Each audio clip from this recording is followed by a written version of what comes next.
Okay, good morning, everyone. Welcome. I'd like to call the meeting to order. We'll begin with our land acknowledgement at the Township of Severn. We recognize the following land acknowledgement. We'd like to begin by acknowledging that the land on which we gather, in which the Township of Severn operates, is part of the traditional territory of the Anishinaabe. For thousands of years, Indigenous peoples have been inhabiting and caring for this land. In particular, we acknowledge the territory of the Ojibwe or Chippewas peoples. This territory is covered by Lake Simcoe Treaty 16 and the J. Collins land purchase. We are grateful to have the opportunity to work on this land, and by doing so, give our respect to its first inhabitants. We'll now sing our national anthem, please.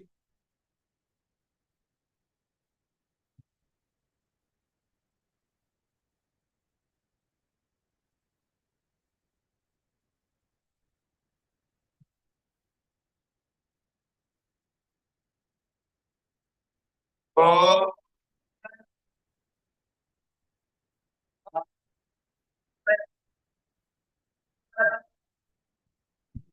True faith and love, even all that way and blow, way hearts we sing, rise, the true north strong and free.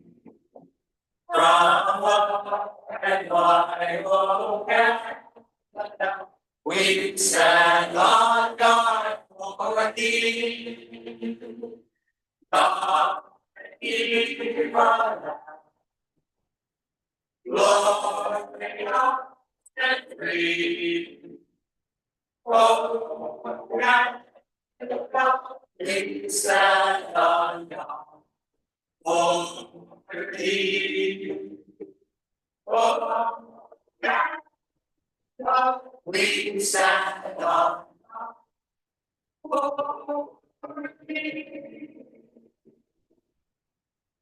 Thank you. Approval of the agenda, Madam Clerk.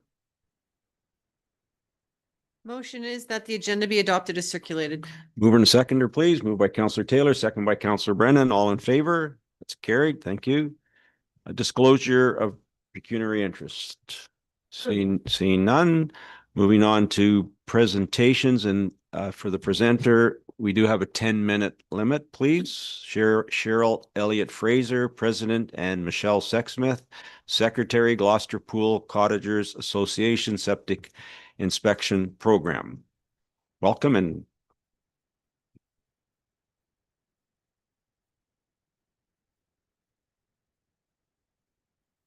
can you hear okay? Okay. Is that better? Okay. Thank you, Mayor Burkett, members of council and staff to present regarding the septic inspection program.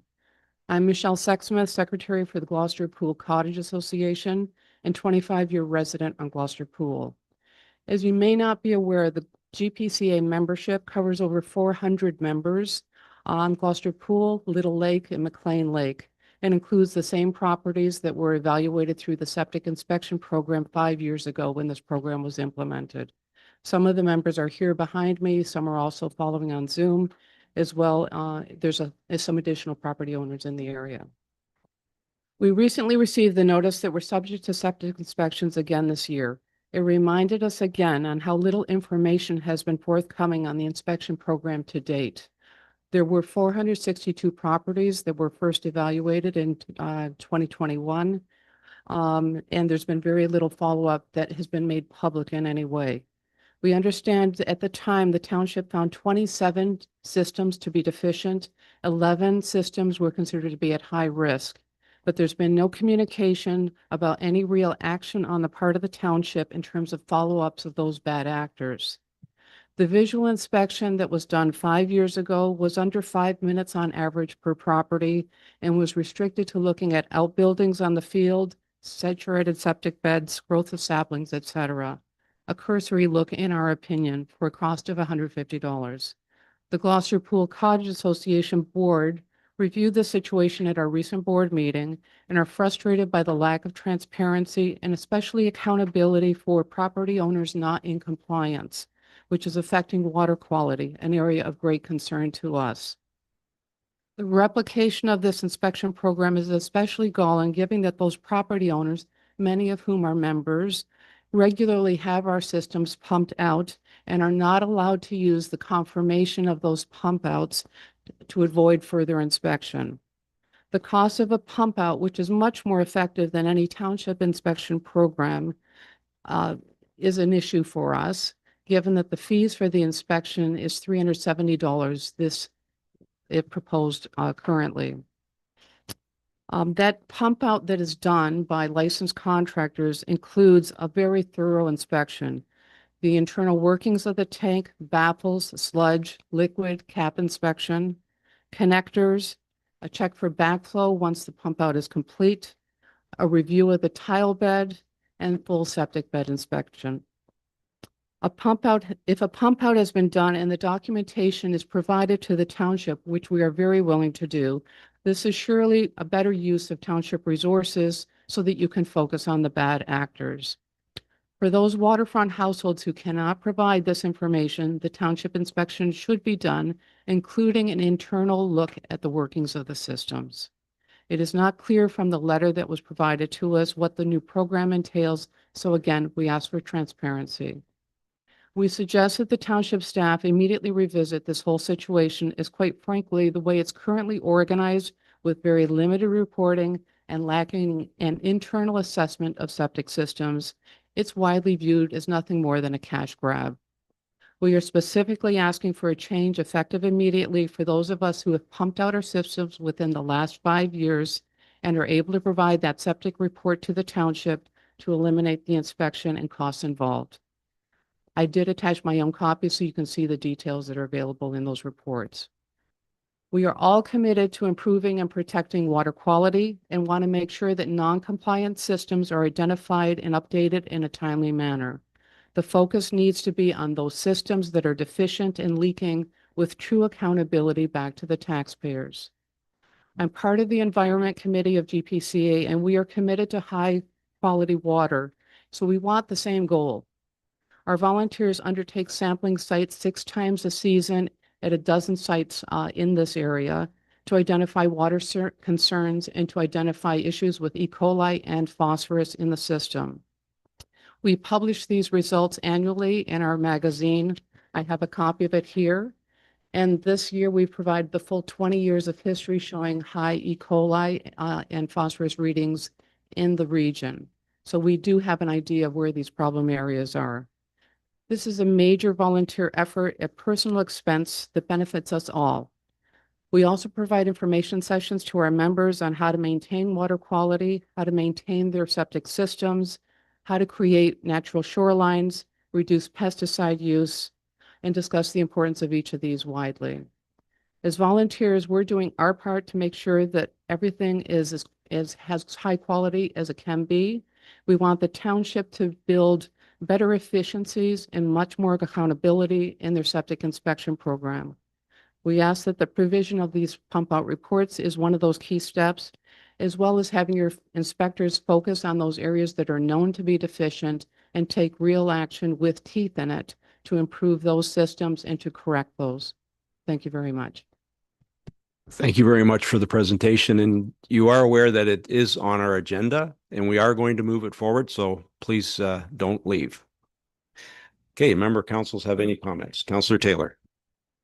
Yeah, I just want to thank the association for coming here today. It's a hot topic in the township and Ward 1. And as the mayor says, there's a notice of motion discussion coming up very shortly. Thank you. Further comments? Councillor Minnings, are you okay? Councillor Minnings. Thank you through the chair. And yeah, I'm going to add my thanks and that I've also received a lot of resident comments and feedback from Ward 4. So I just want to thank the association for coming forward. I learned a lot today that I wasn't aware of in your delegation, and I do appreciate that. Further comments? Madam Clerk, do you have a motion? Thank you. The motion is that the delegation by Michele Sexsmith, the Secretary for the Gloucester Cottagers Association regarding the septic inspection program be received for information. Mover and a seconder, moved by Councillor Taylor, second by Deputy Mayor Cox. All in favor? It's carried. Thank you. moving on to the consent agenda. What items, Deputy Mayor Cox, go ahead. Yeah, I'd like to pull 3.5, the noise bylaw, please. And I just would like to speak to 2.5 and 2.4. Should we speak to those first before we ask or no? If we can get to the items being pulled and then the members can speak Okay. to the items. Councillor Brennan? Yeah, 3.2, please, on ARUs. Okay. Councillor Taylor? 3.1. In addition to that, E 4.1, I'm going to bring that up when we're doing the notice of motion. It ties right into what you're, Okay. so I'll save it for that time. Any others? Councillor Minnings, do you have anything? Okay, I have E 3.4, E 3.6, and E 5.1, please.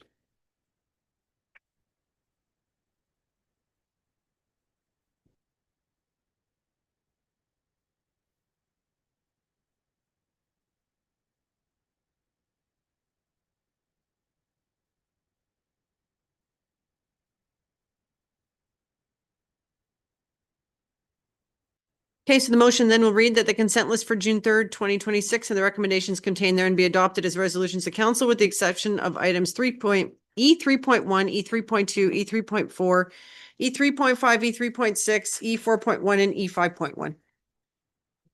Let's carry it first. Okay, mover and a seconder, please. Moved by Councillor McIntyre, second by Councillor Brennan. All in favor? That's Thank you. carried. Deputy Mayor Cox, you can speak to the. Thank you. These are the one is E.24 Severn Sound Environmental Association memorable moments from Q1 2026. And the other one is Severn Sound Environmental Association 2026 Q1 meeting highlights. And I would ask that these be given to our communication person and put on our website and Facebook page as information for the public, because it's very good information about what the SSEA Severn Sound does in our township. Thank you. Thank you. Madam CEO. So just to clarify, we would link stuff to this SSCA website. We don't put up other people's contact on ours because they know their stuff better than us, but we can certainly make sure it's linked. I just want to make sure that highlight. everyone sees all these environmental things that this association does for us. And when we get good information, I think everybody should know how to get to the link and go to see it. Thank you. Okay, Madam Clerk, Deputy Mayor Cox has to leave at 10:30. Can we move E 5.1 and start with that one first, please? If we can resolve into committee of the whole first, that would be great. Okay, Let's thank take the you. motion to resolve into committee of the whole, and then yes, absolutely, we can move the item Okay, forward. mover and a seconder, please. Moved by Deputy Mayor Cox, second by Councillor Brennan. All in favor? Thank you. So now we're in committee of the whole and we'll speak to E 5.1. Correct. Who would like to start? So we have three options just for councils. We keep the program, we remove the program, or we look at reducing the amount that it costs. Councillor Taylor. Yeah, I think we should have a discussion first and then we arrive on that. If I could kick it off then. In reference to a letter received by Tanis Chifolka, I have a question for Jeff Androth, if that's okay, Jeff. So does the property owner get a final report after their 5-year inspection? Like a yes or no, or Yes. do they get any kind of confirmation? Yes. They do? Yes. Okay. Yes. Second question is, does the township keep a record of the pump out reports that they send to you? Are they kept on our file as well? Just to confirm, yeah, they do get it pumped out every 5 years. Does that have any bearing on the inspection at all? Through the chair, yeah, we keep our septic records, we keep forever. So everything that we get goes in the file. And so we have a record of it, so we can go back and look when a pump out was completed.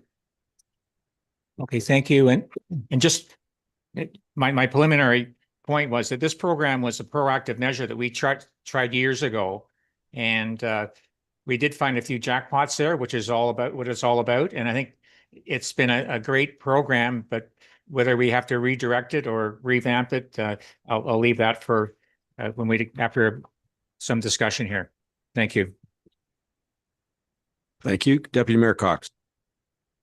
Yeah, when we started this program, it was put forward as an environmental concern on discretionary inspections, which were on the lakes.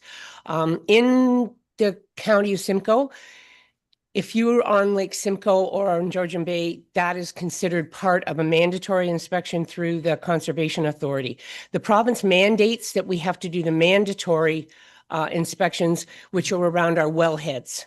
So that's 200 and some, I may not have the exact number, but the discretionary ones we chose to do. And the whole idea of the program when it started is it would pay for itself, as there were sites that the rest of the residents shouldn't pay for, just as the water and sewer people in Coldwater pay for theirs. The cost has gone up. Thus, we looked at the cost and we went up to that amount. Not everyone agreed at the time, but that's what council's decision was. I believe that we have done a very good job on this. In the last year, out of all our properties done in the discretionary program, out of 89 properties, there were 0. And out of the 208 mandatory, there was 1 that had a high risk. I think we've done a really great job. There are municipalities in our township that don't do discretionary ones. And I really thought that what Michele said about sending in your pump out is the best. My operator, when he pumped mine out, he caught things that I would never have known about because he had to open it up. My lid was deteriorated, concrete lid, and all these things. They find that out. And I think if we have proved that we have done that, that is a very good program.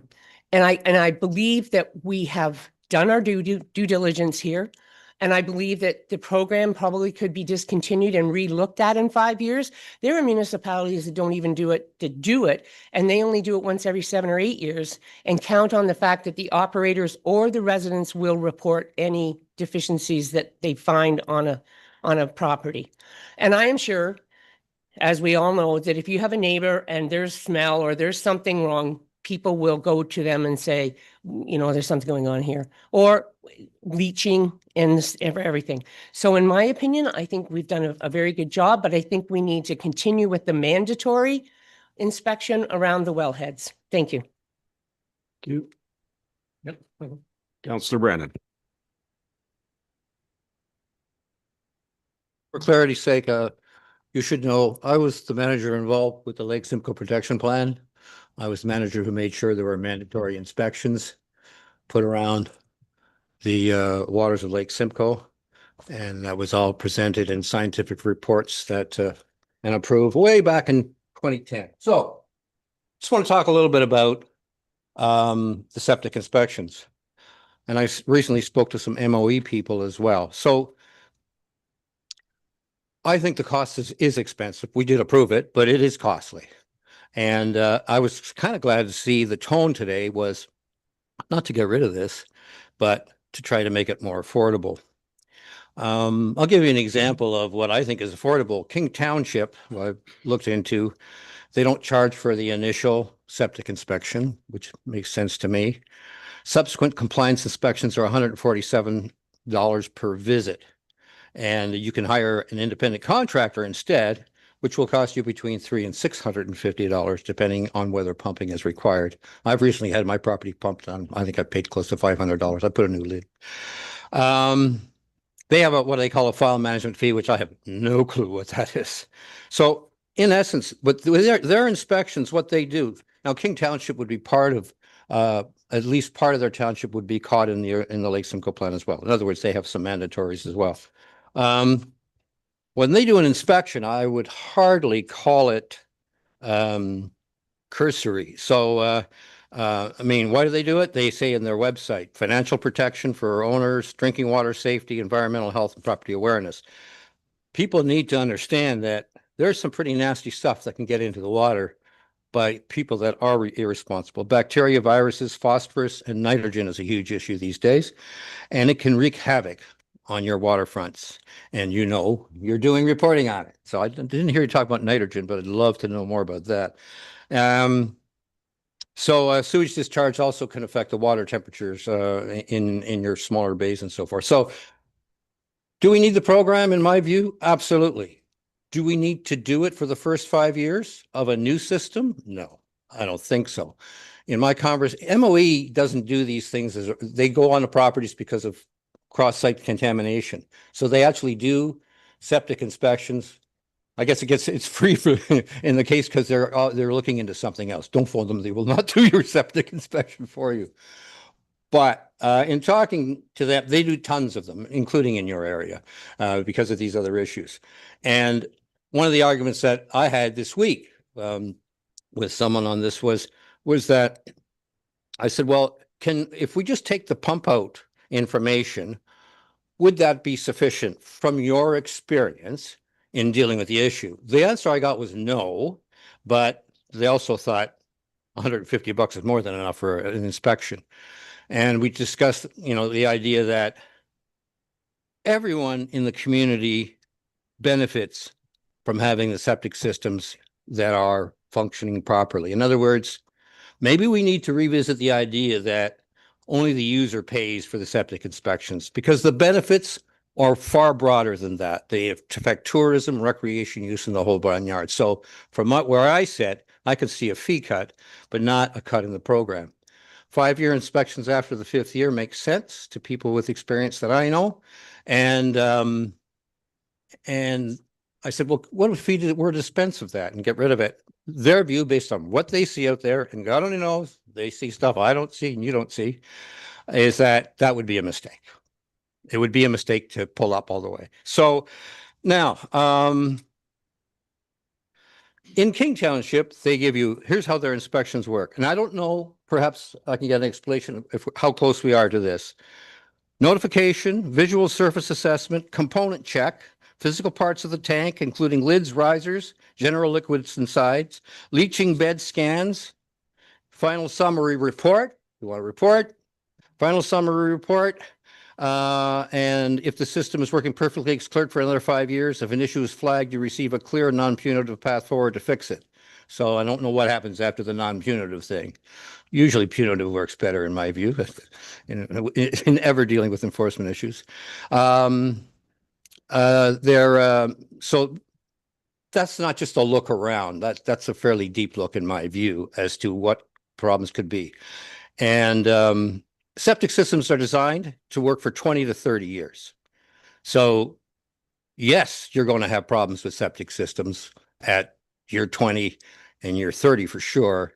And people with experience that I are aware of is even at 10 years, just depending on whether people do stupid things like put trailers on their septic beds and basically screw them up. So for the benefit of the future value of your properties, for tourists, for all these reasons, I think we need the inspection program. The question in my mind is, how much should it cost you? And just what are the details around it? So that's where I sit on this thing. That's my 2 cents worth. Thank you. Councilor McIntyre, did you want to comment? Through the chair, just a question to Member Brennan. What all that comprehensive business that you just went through? What's the fee for that? What are they charging in King? Sorry, that was the inspection. That was the components of the inspection. Okay, and $147 is on the website. 147. Okay.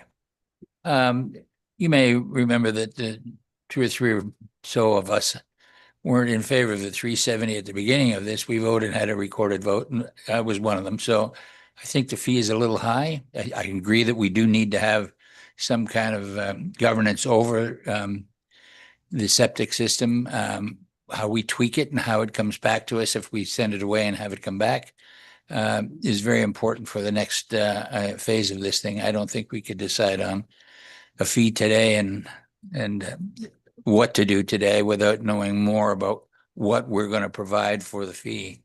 There's been talk that we've had visual inspections in 5 minutes and so on. I don't believe that that's long enough to determine whether we should have a fee of anything for that matter. We should have a responsibility as a township to do something. And the other thing that I thought was interesting, we're only doing the water, and I understand the water side and the river side and so on. What about inspections of tanks that are opposite side of the road or inland or whatever? Are we looking at those septic systems? Are we going to completely annihilate this system and then not do those systems as well? I mean, we've got septic everywhere in the township, and I think if we're gonna, If I may, I can Sure. help you with that a little bit. The 100 meters was actually decided in the case of Lake Simcoe by a scientific panel. So we had a bunch of experts in septic systems and so forth. They felt that was the distance where the transfer is the highest risk to the water body. So that's why maybe the other side of the road doesn't get the same attention. All right. But I'm just saying there was a scientific committee that made that recommend. That distance didn't just come out of some politician's mouth. It was actually based on a scientific committee's decision. If that helps, that's why you'll see the same figure in a lot of places. yeah, that does help, and thank you for that, Member Brennan. But I do think that there's bad actors, not near water systems where the water may leach into a ditch or somehow it finds its way to our water supply. And, depending on what your water table is, if you're 2 feet under or a foot under the ground and somebody is leaching in a bad actor's leaching in from their farm, I don't care where it comes from, it's going to find the water supply. So I think before we just act hastily here, I think we should review the idea of every septic system in the township should be kind of on a list to somehow within a 5 to 10 year period be reviewed. That's my thoughts. Thank you. Councillor Mannings. Thank you through the chair. Yeah, further to Councillor McIntyre's comments, that was what I wanted to touch on for this important discussion, is that the motion talks about the fee, but it's more than the fee. It's about what's the value and what is a septic inspection program and what can it do to kind of protect everybody, knowing that those of us who choose to buy a property that might be on septic, whether it's rural or in more of a community setting, aren't experts on that. And so I think it's about the blend. I think that we're onto something here. It's not a cost recovery program, or it hasn't been. And I know that's why the previous motion and decision to raise it was based on that. But we do have a department here that does septic re-inspections and inspections, and we have that expertise within the township. I also want to say that we have expertise and lived experience among residents and associations like the one that presented today on their perspective. So I'm looking for more of a blend of how we can maybe enhance the program, add value to it, and not just make it about the fee and yes or no, are we doing it? Maybe we're not doing enough, and maybe there's work for the department to do something else or take it a step further. I have no idea. But again, based on the feedback of visual inspections, is there something else? And so I would, I do support exploring this further, and I would suggest that a motion could be to really look at how we could enhance that program and what other parameters we can do, including an education program for homeowners, which I know there's some resources and things, but really to make this, a really, a service, rather than an enforcement kind of process, to really create a service where everybody's able to provide this feedback, and together we can come up with a blend that meets everyone's needs. Thank you, Councillor Mannings. You remember that when homes are inspected, they leave a package with all that information that you remember that, correct? Okay. Yes, and when I was talking about the education, it was, I acknowledge that. But again, if we were to, and again, without being an expert on it, and just looking at some of the other things that others are doing or suggesting, what does that really look like? It could be a checklist. It could be, enhanced communication that's specific to each property. Because that's also been a comment that's come back as a bit of a criticism around communication. Does it happen? What does it include? And how do we take the septic pump out inspections and work with those. And I think that might be something, and again, without knowing it, that the department might want to give us some feedback and saying, yeah, if we had those, then that would help them in their monitoring too, and knowing what to look for, etc. So I think I don't think it's just based on money, is what I'm trying to say, is that it could be that the cost will go down and everything, but I think it's an essential service. Thank you. Thank you. Deputy Mayor Cox. Okay, I'll throw another little crook into this. Tiny Township does it every 5 years, and they hire Tatham, and they come in and do it, and it's $92 per house. So that is another way to look at it. Speaking of looking at every single septic system in Severn Township, it does become about the money. I'm sorry, but it does. We're looking at high budget numbers for next year as is. And if you think $350 per unit is high now, and you start looking at every septic system and hiring one person to do it, they can only do it 6 months of the year, 7 months of the year. You'd have to have more people, or you would never get around to them all. And so I believe that there is an onus on the property owner, and I believe that there is some education out there. I'm not sure if it's on our website or not, but maybe we do have to relook at it. But it does come down to the fact that this is a cost to the township and a cost to the taxpayers, all taxpayers. And we need to be very coherent on this part. And I'm not saying the environment isn't important. I'm saying maybe there's a better way to do it. Maybe there's a more cost-effective way to do it, like Tiny does it. They just bring in a third party. And I read in many, as Councillor Brennan did, I read in many, many cases, most townships now put it out to a third party and hire them every 5 years to look at their mandatory ones, which our building department did before we even started this program because of the wellhead protection. So maybe there are things that we need to look at, but I just believe that people should be also aware of their responsibility too. Sometimes you can't always make the rest of us pay for a few bad apples. Thank you. Councillor Brennan. I may thank you to the mayor, just supplementary. My recollection of presentations given to us were that we had a pretty sizable education portion when they get on site. In addition to that, I might point out that there is an there's a homeowner's guide to a healthy sewage system that's put out by the Ontario Wastewater Association, which is top-notch stuff. So like there's good information. It further reinforces the importance of septic inspections, but it also is a guide for homeowners. It's free of charge as far as I know. So those things help, but there's always bad actors everywhere. So the problem I have with privatizing these things and contracting it out is these things require follow-up. You want follow-up, and follow-up would cost us a fortune. I think that I would much rather prefer to have our own staff involved. Councillor Taylor. Okay. I looking at the options there, I think we got two options. One, modify the program, or two, scrap it. And in speaking to modifying the program, we should take into account if you have a successful pump out, then no fee. And we should lower the fee because, as Member Brennan said, this thing is it's the overall good of the township. Water is water. It's universal.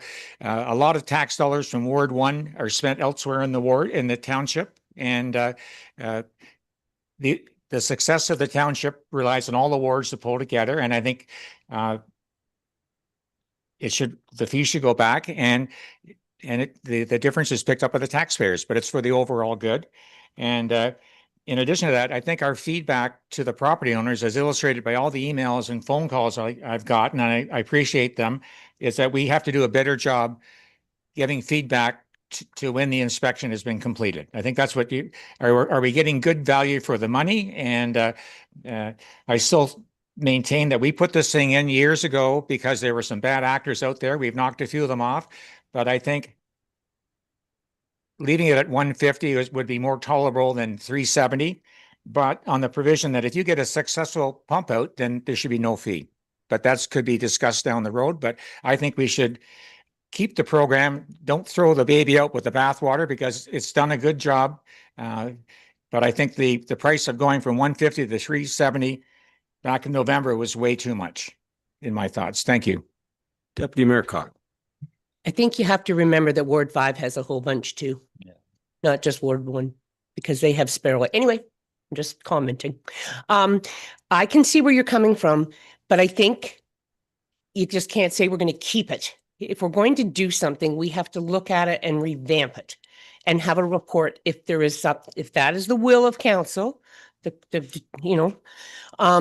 it should be. But I don't think we should be just saying today we're going to do this because of this and because of this. If we're going to do something, if we're not going to say the discretionary program is done for 5 years, which we can say today, and we would like more information because these people have already been done. Then other people have done. Everybody has been done in the past 5 years. So if we decide that we're not going to do it, then we're not going to do it. But if we're going to revamp it, then we need to make that decision, not today. We need to have information come back and figure out how we're going to do it and figure out a cost. I still believe the cost is important. I believe I have no problem subsidizing for anybody. I mean, we subsidize recreation, but we need to make sure that if we change anything or we do anything, it does in a way sort of still have to help pay for itself. And $350 was what would cover the cost. And to Councillor Brennan's, I'm pretty sure that Tatham's, and I can find this out for you in Tiny, has to do some type of follow-up to each property and what they've done. They just don't come in and do it and walk away and never let them know. Because I know that Tiny is the only other township in Simcoe County that does both mandatory and discretionary, not because they're told to, it's because they do it. So I think there's lessons to be learned out there. And if that's the will of council to go that way, then we need to learn lessons. We just can't make a motion today to just say, this is how we're going to do it. Thank you. Okay, any further comments? Okay, now I'll speak. So of the 16 municipalities that make up the county of Simcoe, there are only 2 that do what we do.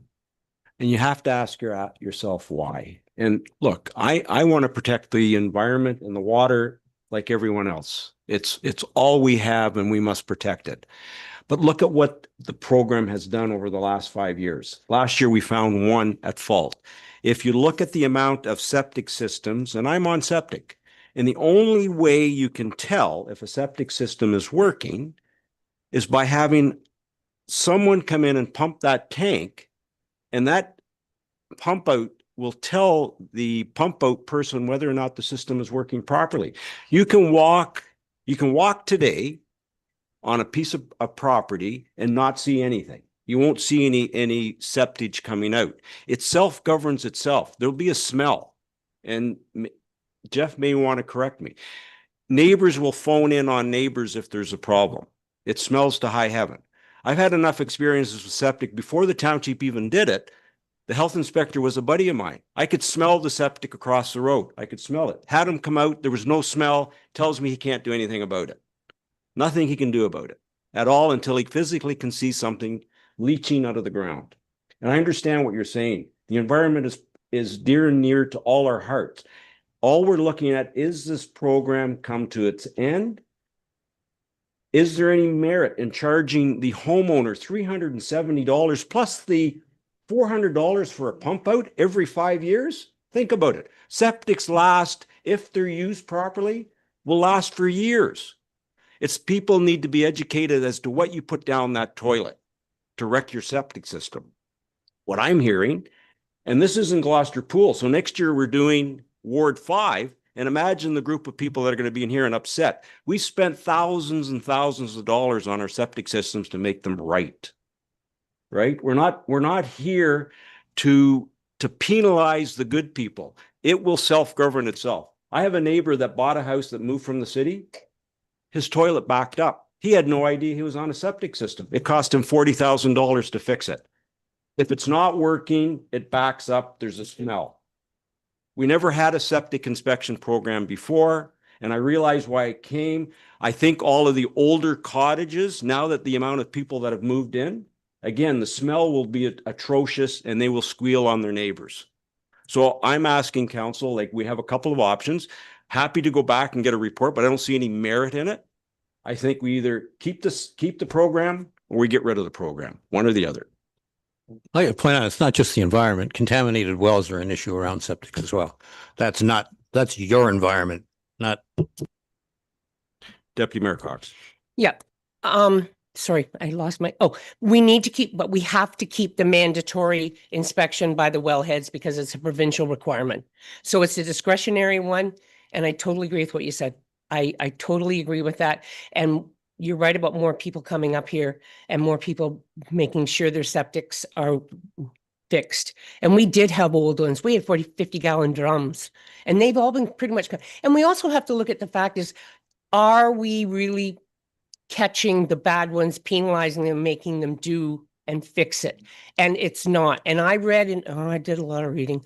The health units can be called in on that and they can shut them down. I've read that in different ones. So if we do have bad ones, then let's do that. Let's get them and let the rest of the people move on. Thank you. Councillor McIntyre. Thank you, through the chair.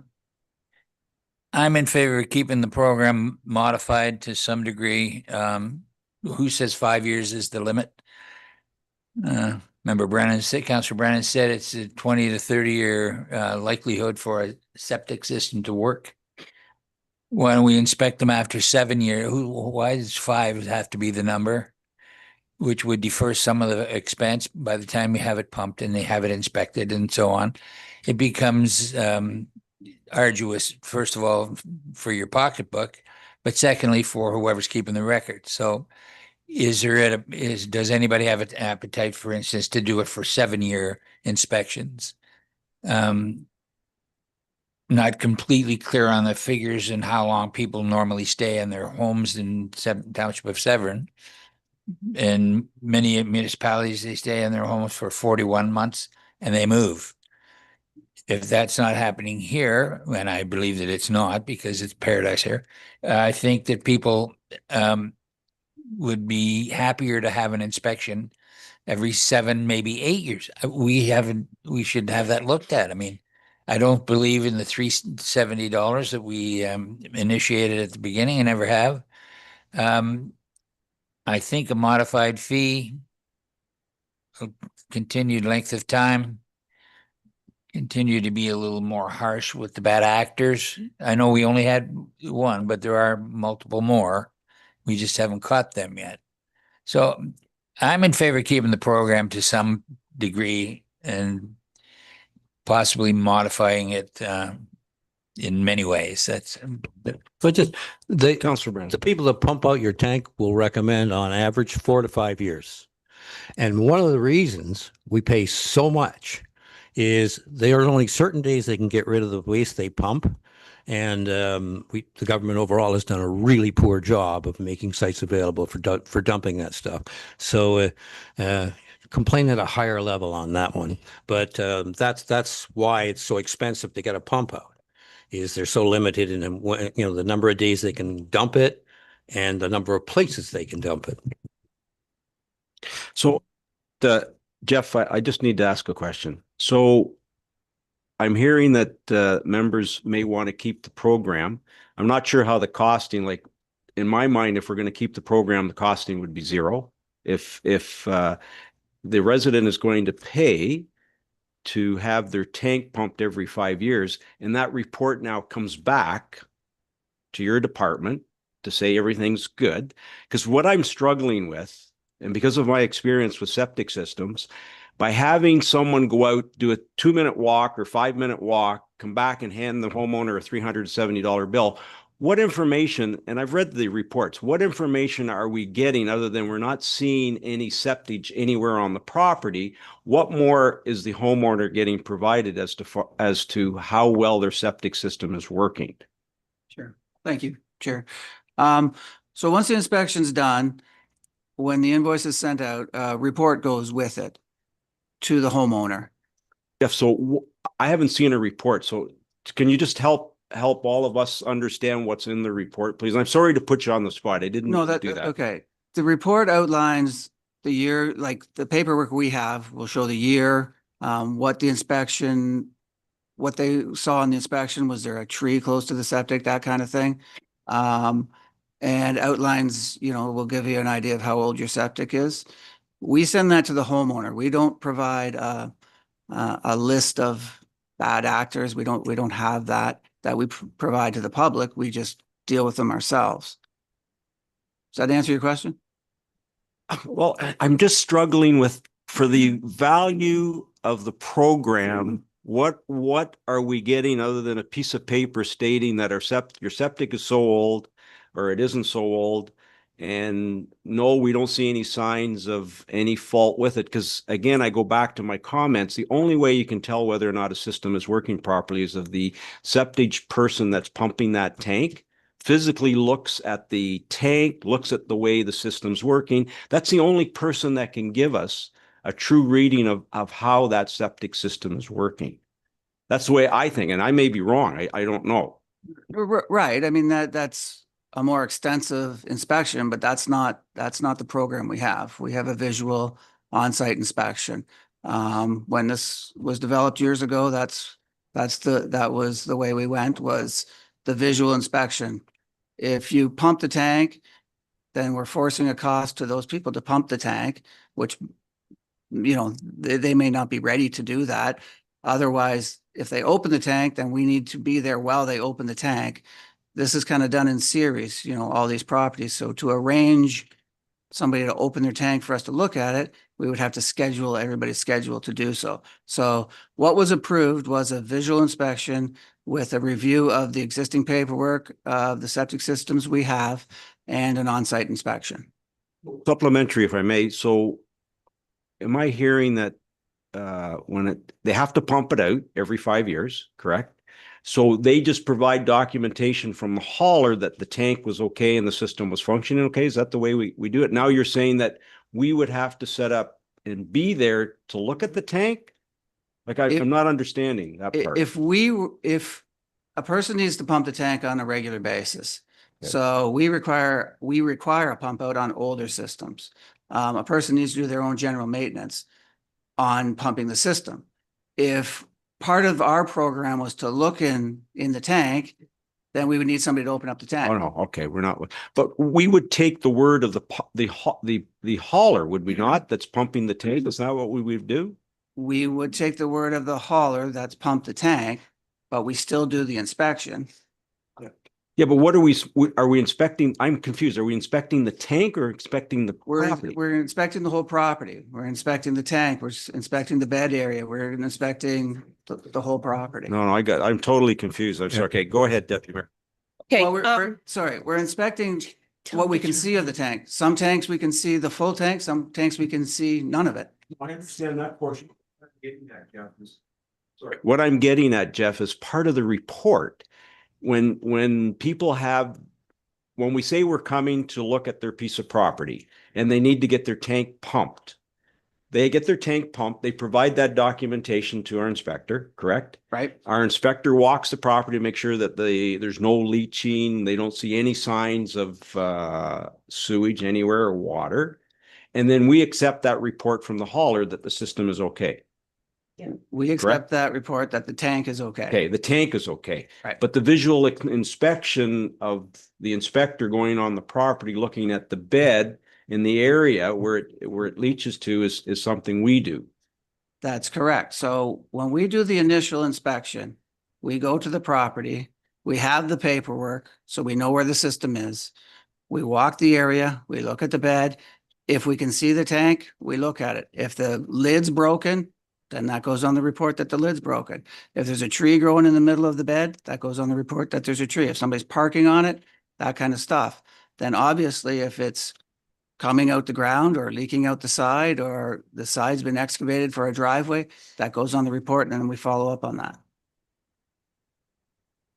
Okay, so I know that members want to redo the program. It makes more sense to me if it's mandatory to have your tank pumped every 5 years, why not just send that documentation into the township office and have it registered? Someone from that is qualified to look at the tank, the tank lid, has pumped it out and says the system is fine. It's good enough for me. Like that's what we've done it for years. Well, but what is the pump out? What are they qualified for? Like who can pump out a tank? And are they certified? Like, Yes. the question is, how certified are they to do the whole gambit around that? So if they are, then I could, you can see that, but it gets, can get expensive because a lot of people, you have to dig the damn lids out to get at them for the pump out, right? Because people just let grass grow over them and that's it. So that adds to an inspection. Okay, Deputy Mayor Cott. I've been hearing about septic inspection since 1994.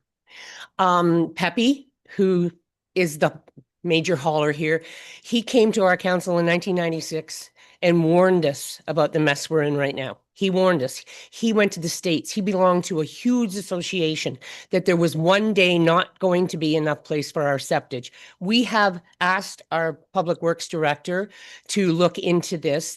The county of Simcoe is looking into a septic storage place because we are running out of places to do it. And the majority of Severn Township is on septic systems.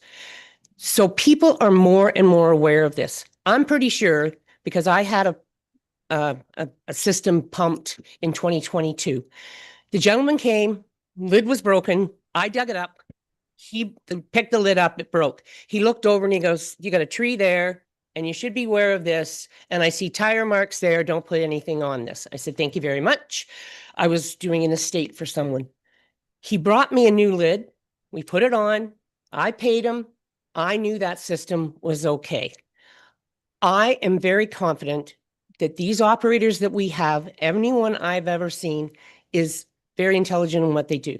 This is why they do it. You just can't send your daughter out in a truck and say, "Go pump this." It's very important to have it done right. And I believe it. I agree with the mayor. I think that we should continue doing the mandatory ones and make a system that people send in their pump outs. And you know what? If our building inspectors are out looking at an addition on a home or an addition on any building, and they have that expertise, they can see if there's a problem there. And if we have the bad apples, we know right now where they are. Get the health unit involved, get somebody involved, and let's clean them up. I believe that people today are much more educated than they were even 15, 20 years ago. And when my operator, when Pepe left, he always gave me a booklet. He signed when he'd done this, and when he comes back, he signed when he did the next one. And if he could help me, he'd tell me, "You put that moldy sour cream down the toilet, you keep the bacteria alive, quit using so much shampoo." And by the way, the last pump out operator said to me, "Don't use Kirkland toilet paper. We can tell because it does not dissolve. I can look into that septic system and I can see it there." So there's a whole thing that we all know so much more now. I believe we've done our due diligence, and I believe people will do their due diligence. So I believe that we should keep the mandatory and right now dismiss the discretionary. Thank you. Councillor Minnings. Thank you. I agree with bits and pieces of what we're all saying. I don't think that today is the right time to to stop a program or start a program or even the cost. I would really still like to just go back to my original comment and ask the department to come back to council with other things that they could do if that's one of the things that may enhance the program. I don't know, and I've heard anecdotally just now about, it takes an inspector to come out on the property to talk about whether there's a tree there in the septic bed or people parking, all of that. And then I heard that, it was the pump out operator. I don't know if that's the case for all of them. And we talk about slipping through the cracks. That's exactly what it is. I think we have a program, and I think I really want to give the township staff an opportunity to come back, strengthen the language and exactly what's included in the inspection, including the letters, which none of us have seen, etc., before we make a decision. I think a decision to stop or start today is premature. I think there is a good blend opportunity here, and I think we can enhance what we do without being an enforcement body. But I do believe that we need to make sure that these things are being done. I don't know that it's the pump operator's responsibility or if it's just the odd one who will educate a homeowner. I don't know that homeowners even have to be home when a pump out is being done, because I know that they don't have to be home when the visual inspection takes place. So I have more questions than answers at this point. Ms. Woodrow, thank you. Thank you, Mr. Chair. I was hoping that yourself and the committee would give Mr. Andros just a few minutes here just to take a step back and explain the pump out component because it's not always required. It's not my area of expertise, but I'd like to turn it over to Mr. Andros to give you just a bit more information. Thank you. Through the chair, you were talking about the mandatory pump out every 5 years. That's not the case. There's no mandatory pump out time. If we find you have an older system or we have no record of the system, we require a pump out. We have no authority to make a person pump it out every 5 years. I didn't pump mine out every 5 years. We can't do that. So if you're talking about getting the paperwork from a pumper for the tank, which is great, we can't make that mandatory to do that every 5 years. If we do an inspection on a person whose septic system is 7 years old, we're not going to require a pump out from them. Thank you for that. So rather than debate, I just want to comment on one thing. We had no issues when the pricing was 150. Okay. And now we find ourselves, because it is a cost and Councillor Minnings, you, and I understand wholeheartedly, you felt, and rightly so, and Councillor Jansen, who's not here, the people that are on wastewater already are paying enough. Why should they have to subsidize a program, correct, that doesn't affect them? And I understand wholeheartedly, why should it? So we're facing, and I think we need to make a decision today. Not ask for a report, because I can't go into detail why. We all received an email why. Okay, so I think we need to make a decision today. We either go back to the 150 or we get rid of the program altogether. And we keep the program at 150. Or we stay at the current. That's a third option. Level. So we have three choices. Councillor Taylor. Okay, I brought my recent pump out back in 2023. And as the deputy mayor says, I dig my 2 ports out. I'm looking at maybe putting lids on it now. You can do it from the top. And I still think that A, we go back to the 150, and B, we modify the program that if you do have a pump out, you don't pay the fee.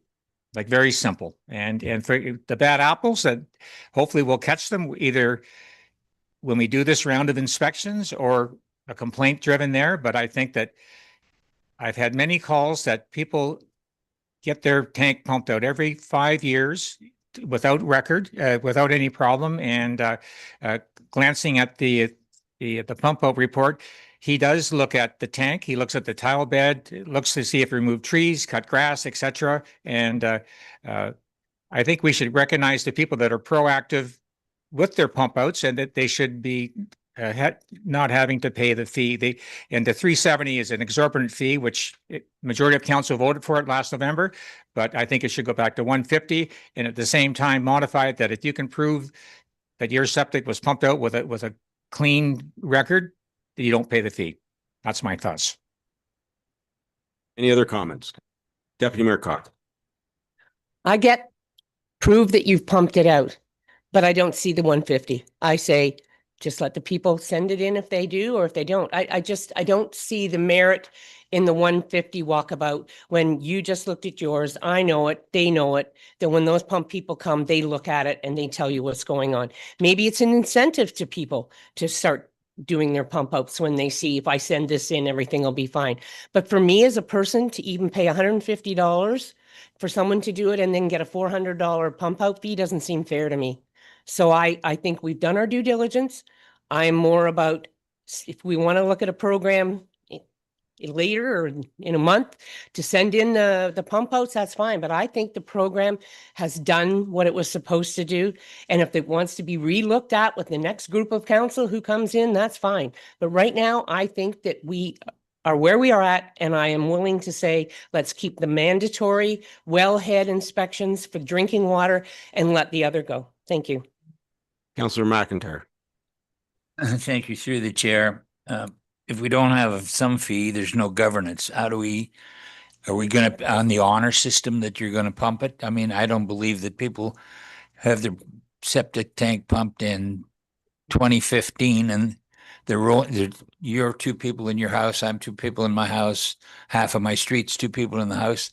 The septic system could last, as Councillor Brennan said, 20, 30 years. Nobody's gonna step up and say, oh, look, I pumped, and they're going to send it into the council or into the office here. I believe that if you don't have a governance of it by the 150 fee, we've heard at the table, I think that 150 is reasonable. I thought that at the beginning when we jumped it up to 370. Further to that, I think that you don't have to pump it every 5 years, pump it every 7 years. If you're a conscious and good citizen, you send it into Mr. Andrus's office and he puts it in the file.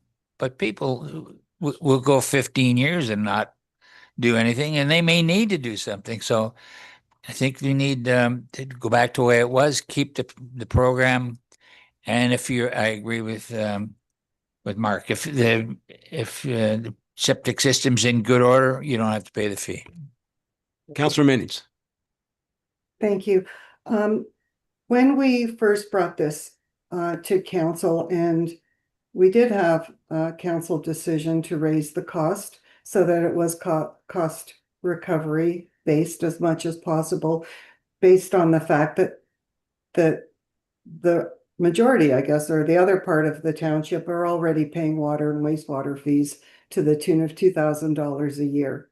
And it was that reason that I felt that 370 to maintain a professional, a staff and a department that does this work was not cost prohibitive to have somebody not be able to afford to do their part in the septic equipment on their property, knowing that not all homeowners are experts in doing their own visual inspection, etc. With the growing number, as you know, of properties and new people coming in and using their properties for rentals, even perhaps more so that previously vacant properties, waterfront with septics, are being used more now. And we've had that come to council where there has been septic leakage, etc., that's had to be brought to council's attention for them to act on it in areas where there are short-term rentals.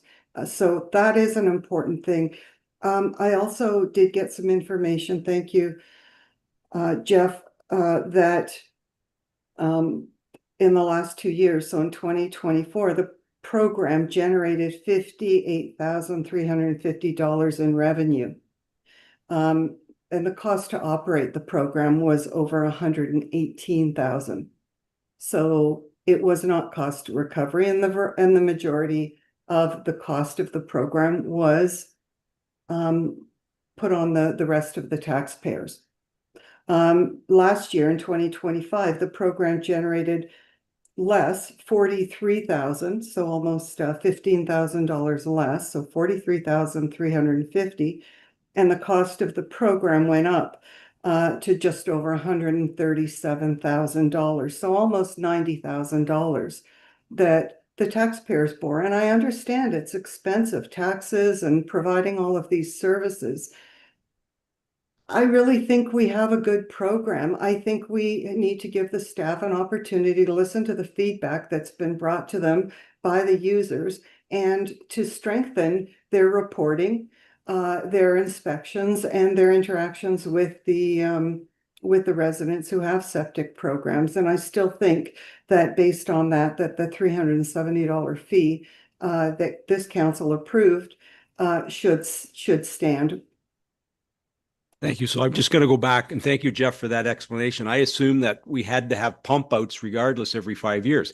But I want to go back to the presenter, Miss Sexsmith.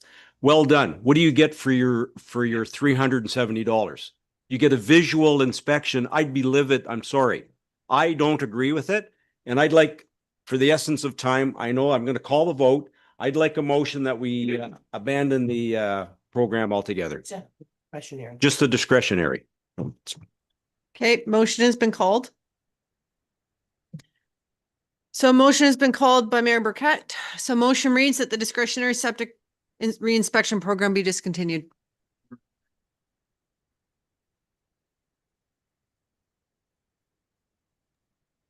Sorry, I don't hear anything. I'll take the chair. I need a seconder. Member Burkett.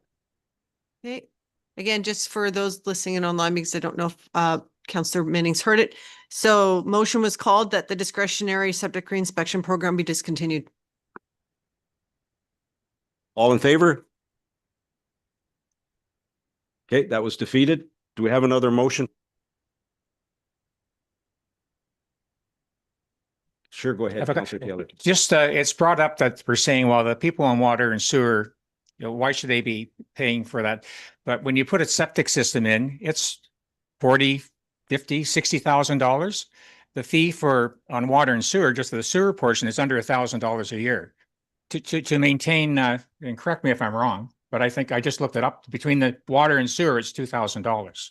So what I'm getting at, there's still costs to maintain the septic system for those of us that are on septics. And I think back to my original thing, we should drop the fee to $150 on the provision that if you prove it a pump out, you don't pay the fee. Councillor Brennan. Yeah, I agree with you on keeping the 150. Like, if we get away from the concept that this is just a benefit to you people with septics. Me, I'm not on the lake, but I have one.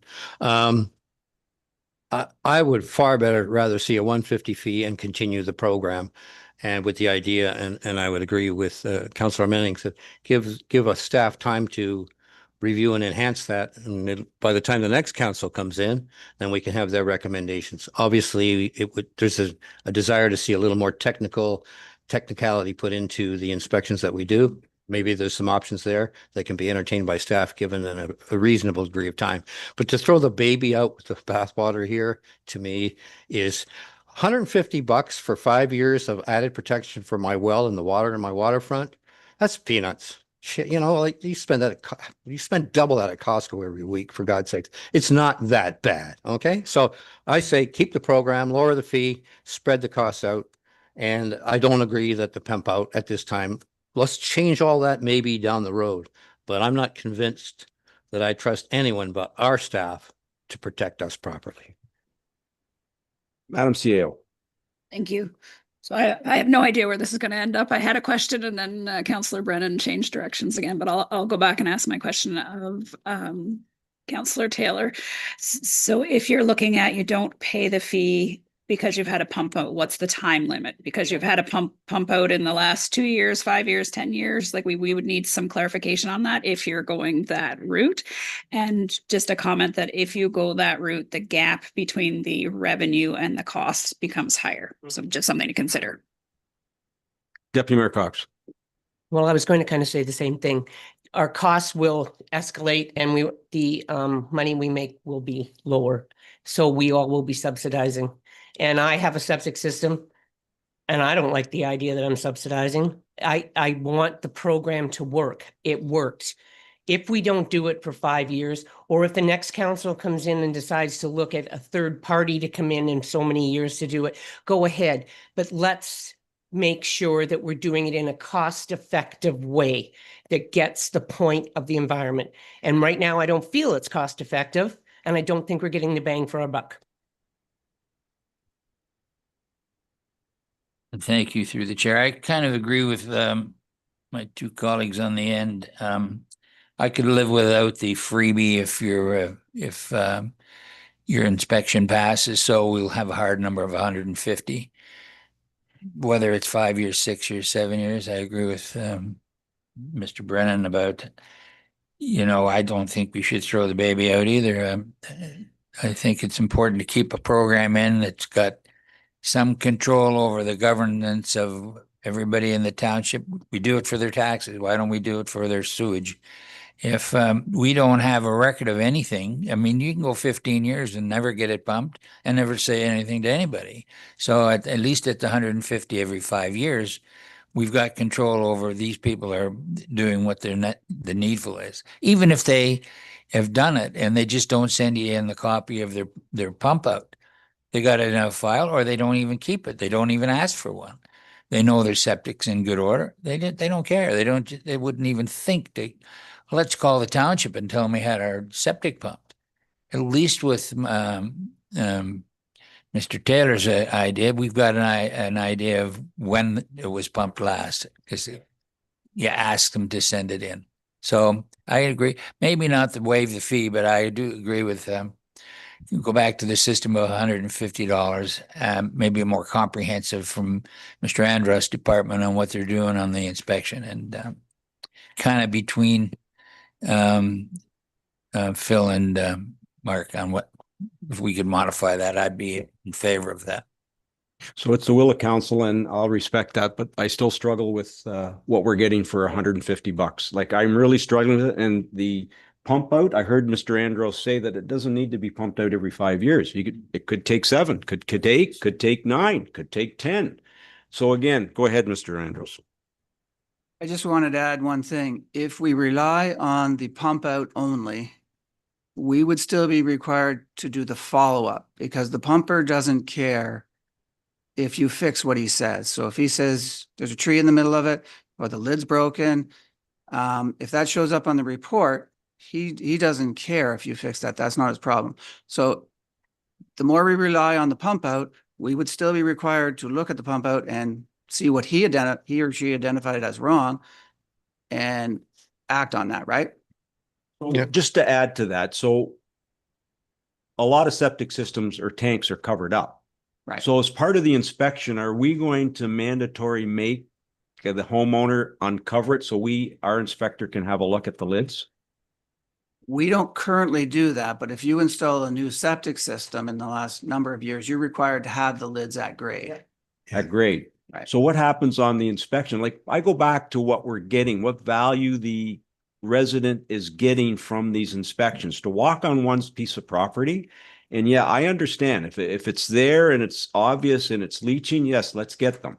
We want to protect the environment. But as it stands today, I'm going to be realistic, and I'm respecting everyone. They get nothing. They get nothing. But They get, like, I'd like to know what we get for just a sec. Let Mr. Andros speak, and I'll let you speak. so the program is designed for looking at failures and also educational. If you went to a person and you said, hey, this tree is growing on your bed, you might have saved the failure of a bed and saved them $10,000, $20,000. So a big part of it is educational. But the program is designed to do a visual inspection. We didn't require them to dig anything up. That was the basis of it. So I think in the report that's going to come back, it looks like council wants to keep the program, and it may not be that we don't do it every 5 years. This is a big township. If they're going to look at every system throughout the township, it may be 10 years. I don't know, and phase it in over that. But I don't think it's here that we discuss it. It's not here. So we're looking at keeping the program. Is that the way we're going to go, Madam CIO? If I'm Through your worship, so far I haven't heard a request for a Yeah. report other than just then. I just, Okay, if I can make a, We just, maybe if I could, and Councillor Brennan may be going this way, but I'd like to take you back to why you started the program to begin with and why Lake Simcoe requires it. It's to make sure that there is water quality. So it's hard to tie that back to an individual homeowner's value, but you'll certainly know when you don't have it. I think you need to rethink that narrative that there's no value in it. But I didn't say, like, you have a system, we're inspecting systems that are only 5 years old. They're brand new. They've been inspected already once, and now we're giving the homeowner another bill. That's what I'm struggling with. Yes, there are systems that are old that may not be functioning properly. Totally understand we need to protect the water. Not saying that, but I'm asking, we've heard what our residents are saying. This is just one group. We're going back now with 370, but if we go back to the 150, we may not get as many complaints. What value are they getting for the 370? That's what I'm asking. If someone can please explain that to me. I don't think that's a fair question, Your Worship, that you can't put a number on it. Okay, it's not up for you and I to debate. Council the majority wants to continue the program, so you need to find a motion. So let's have a that's motion then, rather we'll what be you here all think to day do. discussing the same. Do you have a motion, Councillor? Yeah, well, can I say, if we put in the motion that the fee goes back to 150, but staff will come back with recommendations how to improve the program, because we're not communicating very well. And I think we've got to communicate a lot better. And in there, in the report, you could possibly say that fees could be waived if you get a successful pump out. So if we include that as a discussion point, but going forward, as of today, it goes back to 150 and then we go from there. I don't think we can waive the fees because now you're discriminating against one homeowner. No, but it'll be a report to come back and we can discuss that. But just get the thing today that people aren't having to pay 370 today. Councillor Brennan. Just on the 5-year cycle, it depends how you load your septic system. If the primary tank is loaded with biosolids really heavy, and the problem is these days there are Kirkland brand toilet papers. There's all kinds of nasty toxic chemicals that are going into these things that make them inviable. There are more challenges now than ever before in terms of maintaining a healthy septic system. So some people, like I'm in a 4-bedroom house, just my wife and I, and we had to pump after 4 years. I don't know. Kids are coming up too often, I guess. I don't know what that is, but the bottom line is it varies. But people aren't going to get that technical in terms of when they pump out. Very few people will go put a stick in there and decide that the biosolid levels is too high in prime 1, so we'll go ahead. So that's why there's a 4 to 5 year average. Secondly, how motivated is a pump out guy going to be? You're going to phone this person. He's going to pump it out and he's going to say, geez, you know what? Your septic tank sucks. I'm going to write up a report that's going to cost you a lot of money. You're going to hire him again tomorrow, I'm sure. Like, that just makes no sense. You've got to have a more independent person reviewing it. So I agree with Mark. If we have to do this, you go to 150. We revisit it again in the new council, and we can go through some of these technical aspects. But 150 is not an unreasonable price to pay to protect your well and your waterfront. Councillor Minnings. Thank you. I'm looking at the motion and I'm wondering if we could have 2 motions, and one is and I think now we're just at the point where one would be a motion to continue with the 370 that we agreed to already this year, and the other would be to reduce it back to the 150. But I do agree, it's a very important program. The department has an opportunity to strengthen and respond to some of the feedback from the people who use the system. I'm not qualified to say whether or not we pump out or we don't pump out a tank. And I agree, it's our responsibility. We're the ones who are responsible for the policies, the water quality. The very first thing I sat through a certification program based on the Walkerton when I became a counselor. It's all about the water. And I think that there is a governance role here for the township. I also had complaints when it was 150. So this is not new to the $370 fee, by the way. It's just that a delegation came forward. So that's my feedback, because I have actually more email complaints in my first 2 years from the cost of pumping out brand new systems or whatever, because the rotation happened more quickly. So let's get the motion on, keep the program. I'd like to see us vote on both fee amounts, and I'd like to call the vote. Thank you. Okay, Madam Clerk, do you have a motion? I do. So we'll go through the fee first, and then we'll get to the motion to do with a report back. So given that the 370 is already actually in place, so the motion reads that the discretionary septic inspection program fee of $370 be reconsidered. Now, if this fails, then the fee stands at 370. Okay, if this passes, then council can vote on a different fee. just for clarity of process. Deputy Mayor Cox. How do we vote on a different fee when we haven't got a report back to make sure that this program become more cost effective? Do we go with third party? Do we, like, you know what I mean? I can't be sitting here saying that I want to go to back. I can do 150 if you want me to for now, but I still, if you want a report, you better put in that report how this is going to become more cost effective and the different options that we can do to make it this way. Madam CAO. Through the mayor, respectfully, I'm not sure how we would do that. We already have told you that there's a gap between the revenue and the cost. I'm not sure how we would make it more cost effective. We can certainly look at contracting it out. There's no way that Tatham's doing the same amount of work that we're doing for $92. That's just not possible. We can look at it, but I don't see any value in it. The fee hasn't covered the cost. So you're deciding at what level you want to subsidize. So- Sorry, I called the vote earlier. Yeah. Thanks. Wanda's called the vote. Okay. Okay. Okay, so again, the motion reads that the discretionary septic program inspection fee of $370 be reconsidered. Mover and a seconder, please. Moved by Councillor Taylor, second by Councillor Brennan. All in favor?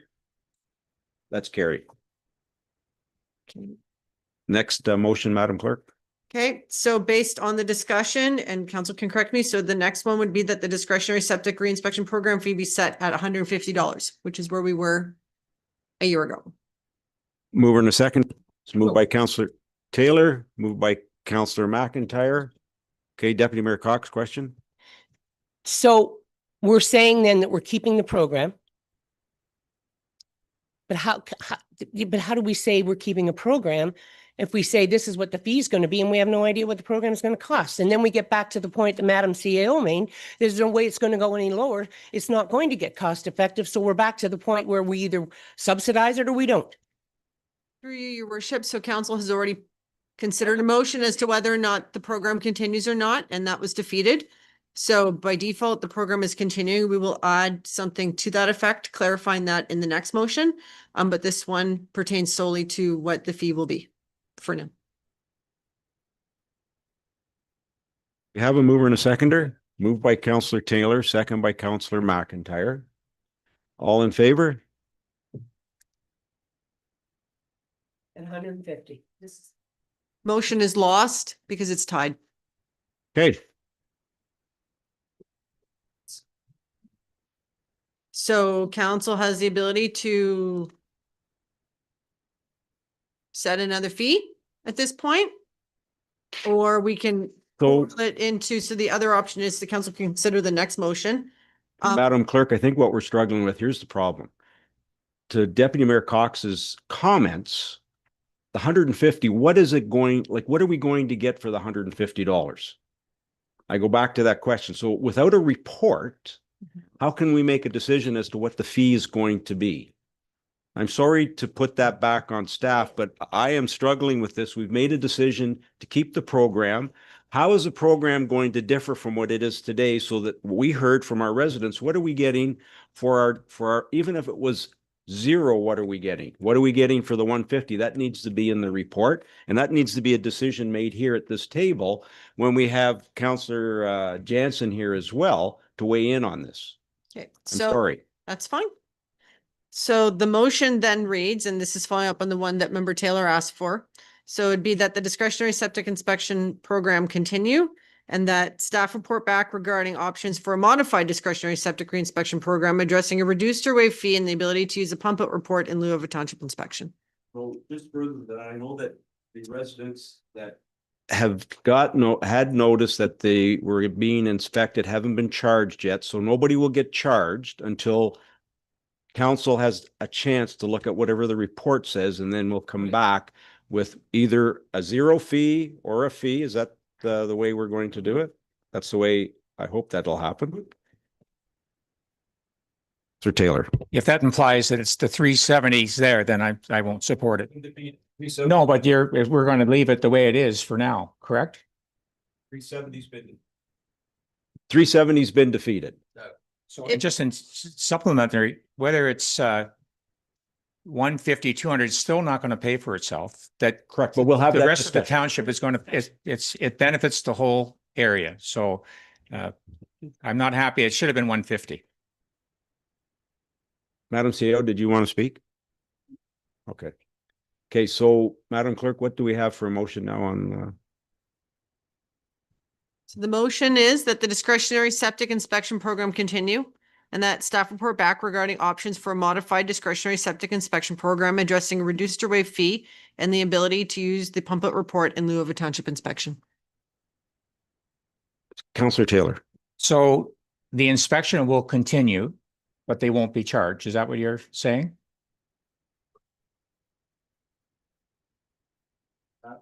Gail, They won't be charged until council works out the fee. that's correct. Might be back charged. I mean, we've done half of it already. Doesn't mean the work to date has been zero. Councillor Taylor, did you want to add anything? No, I'm not happy with that. I think we should have resolved the 150 today. But anyway, But I think to Deputy Mayor Cox is, what are we basing the 150 on? What are the residents going to get in a report that gives them that 150 fee? Well, I would say at a minimum, they'll get the report that we've been getting on an annual basis every year that's showing the properties that were inspected. Correct. I understand that. But what they're getting today is someone walks on their property, looks to see if a tree's growing or if they can see the top of the septic tank, it needs a new lid, or if they've got a car parked on top of it, they shouldn't be parking a car, or if there's leaching water. But other than that, what are they getting for their 150 if that's what council decides they want to make the fee, or the 370 that's being charged? I'd like to call the vote. Okay. Deputy Mayor Cox, call the vote. Go ahead. Okay, so vote having been called, I need a mover and a seconder. Moved by Deputy Mayor Cox, second by Councillor McIntyre. All Can in you reread the motion? Sorry, I just want to hear it one more time. No problem. The motion reads that the discretionary septic inspection program continue and that staff report back regarding options for a modified discretionary septic inspection program addressing a reduced or waived fee and the ability to use the pump out report in lieu of a township inspection. Also in that report, I would like a detailed idea of what the residents are going to get for whatever fee we charge. Is that going to be part of the report? Please. Madam CEO. I'm just really unclear on what you're expecting from this report, Your Worship, because unless we do more that Jeff is saying, you know, we're opening tanks, we're doing all those things, which is going to take 3 more people. We're not going to be able to do more than we already do. So I don't know what you're looking for. My struggle, Madam CEO. Here's my struggle. From what the residents are getting for a report, I'm sorry I asked you about what we got value for the 370. Even if it's 0, what is the resident seeing in that report? If someone walks on their property, other than what I've just said, is there a car parked on it? Is there a tree growing within the boundaries? We can't see the lids of most properties. Do we make the owner take off the lids? Like, there's things that in that report that I would like to see. I know it's going to cost more, but it should be for $150. It should be more than a 5-minute walk on the property. Or we get rid of the program, but we've already tried that and we can't get rid of it. Sorry, Madam I'm Clerk. sorry, motion has been called. There is no debate. Okay, mover on Councillor McIntyre second. All in favor? It's defeated. Okay, Fails. so now where do we go from here, Madam Clerk? Council needs to Madam table the CEO. motion. I would suspect the motion that will pass is that the septic program continue as is with a fee of $150. I'd give that one a try. Try that. Do we have a motion, Madam Clerk?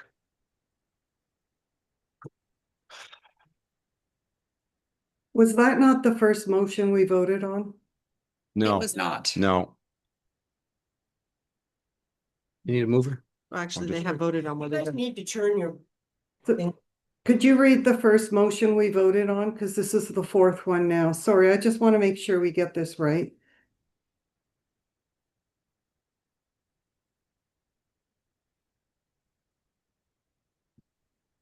So the motions that have been dealt with today so far is that the motion to discontinue the program was defeated. The motion to reconsider the fee of $370 was passed. The motion that the discretionary septic reinspection fee be set at 150 was already defeated. And then the one that was just considered was that the program continue and the staff report back regarding a modified program was defeated. So staff really do need council's direction as to where you'd like to go at this point.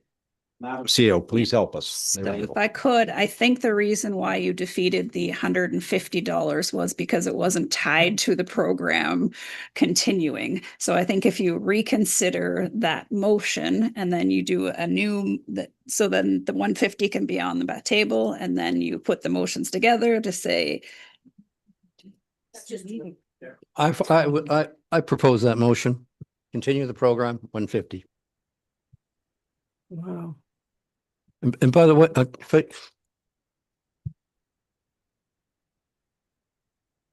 Sorry, we're having some clerky.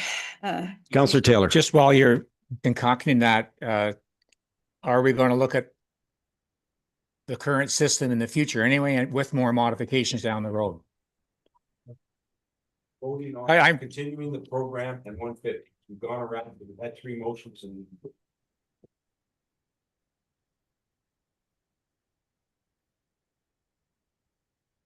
We continue with the program and the fees 150. That's what council wants. I guess that's what we're going to get. Allison's just trying to figure out how you may have to waive the procedural bylaw because you've gone around in a bit of a circle. So just give us, how about we take a 5-minute bio break? She's got to go. Judith has to go. what? Doesn't matter. Just go. It's good. It's going to win anyways. think you have to be able to. Give me 5 minutes. You're going to be late for your flight. Then we'll go to 1:45. This is just not right. It's not right. I can't speak. Sorry, can't speak. Sorry.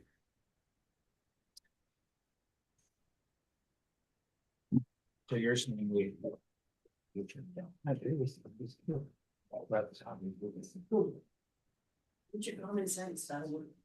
Sorry, folks, your microphones are on and we can hear your chatter.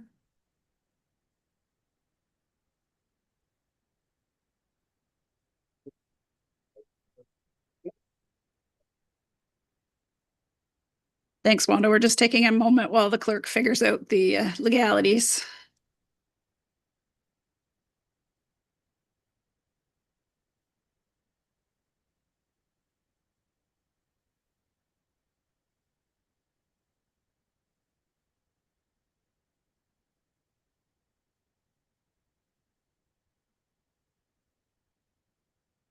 Okay, so the motion will have to be that the council procedural bylaw be waived because council's already reconsidered the fee once already this meeting. So the motion will be that the council procedural bylaw be waived.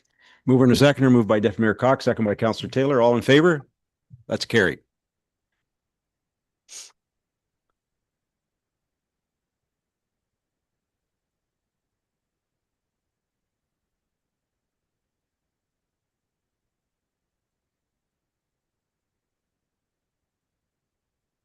So then the motion then reads that the discretionary septic reinspection program fee, or sorry, that the discretionary septic reinspection program continue with the fee of $150. Mover and a seconder, please. Moved by Councillor Brennan, second by Councillor Taylor. All in favor?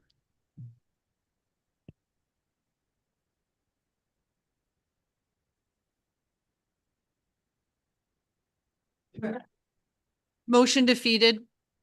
Okay. Where do we go from here, Madam CEO? Pardon me? I need a washroom break. Okay, let's take a 5-minute break.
right. Madam Clerk, do we go back to 3.1? Is that where we start? No. Madam, We're You're not still on your one item. We're not finished this. oh, this item here? Uh-huh. Oh, what do we need to do, Madam Clerk? Well, at this point, council has not discontinued program. They passed a motion to reconsider the 370, but have given no further direction on the matter. So at this point, we have a program that's continuing. Can I give you an option? Go ahead, Madam. Sim. I think I'm gonna guess what happened here, but I think those, some voted against it because they don't want the program, and that's probably not going to change. I'm gonna guess for Councillor Minnings, and she can tell me if I'm wrong, but I think she voted against it because she wants the fee to be higher, not that she doesn't want the program. Yes.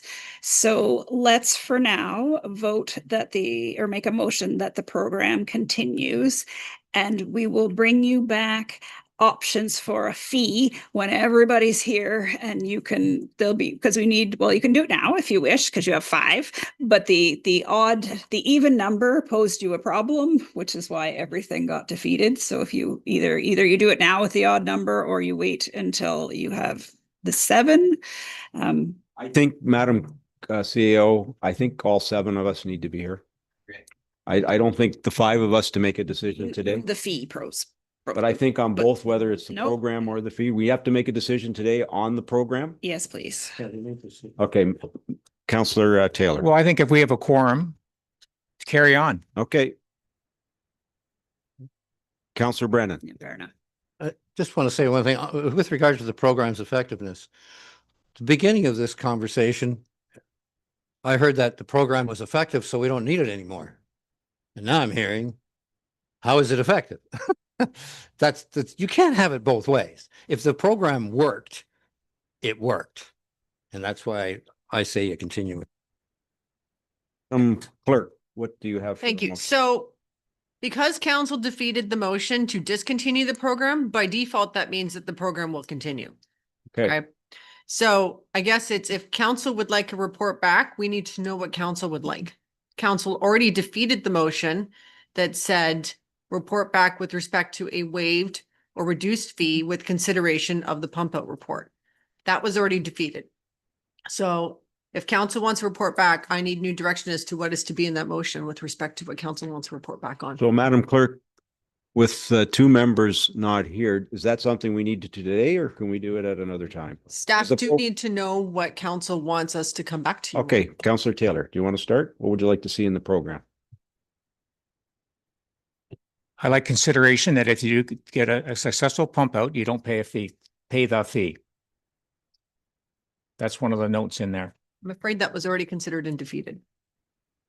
But we're getting a staff, you're saying that, The motion that was previously carried, or sorry, was previously defeated, was that the discretionary septic reinspection program continue, and that staff report back regarding options for a modified program addressing reduced or waived fee and the ability to use a pump out report in lieu of a township inspection. That was already defeated.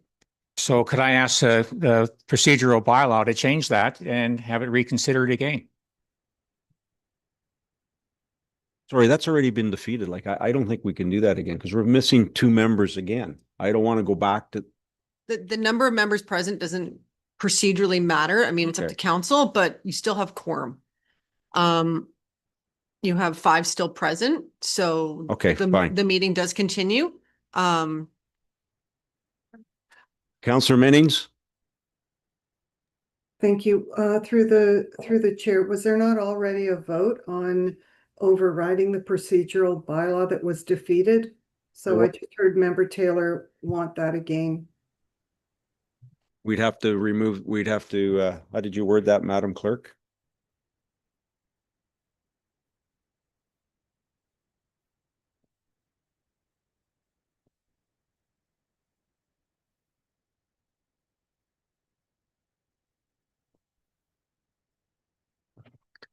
As council has already waived the council procedural bylaw. Give me a second here.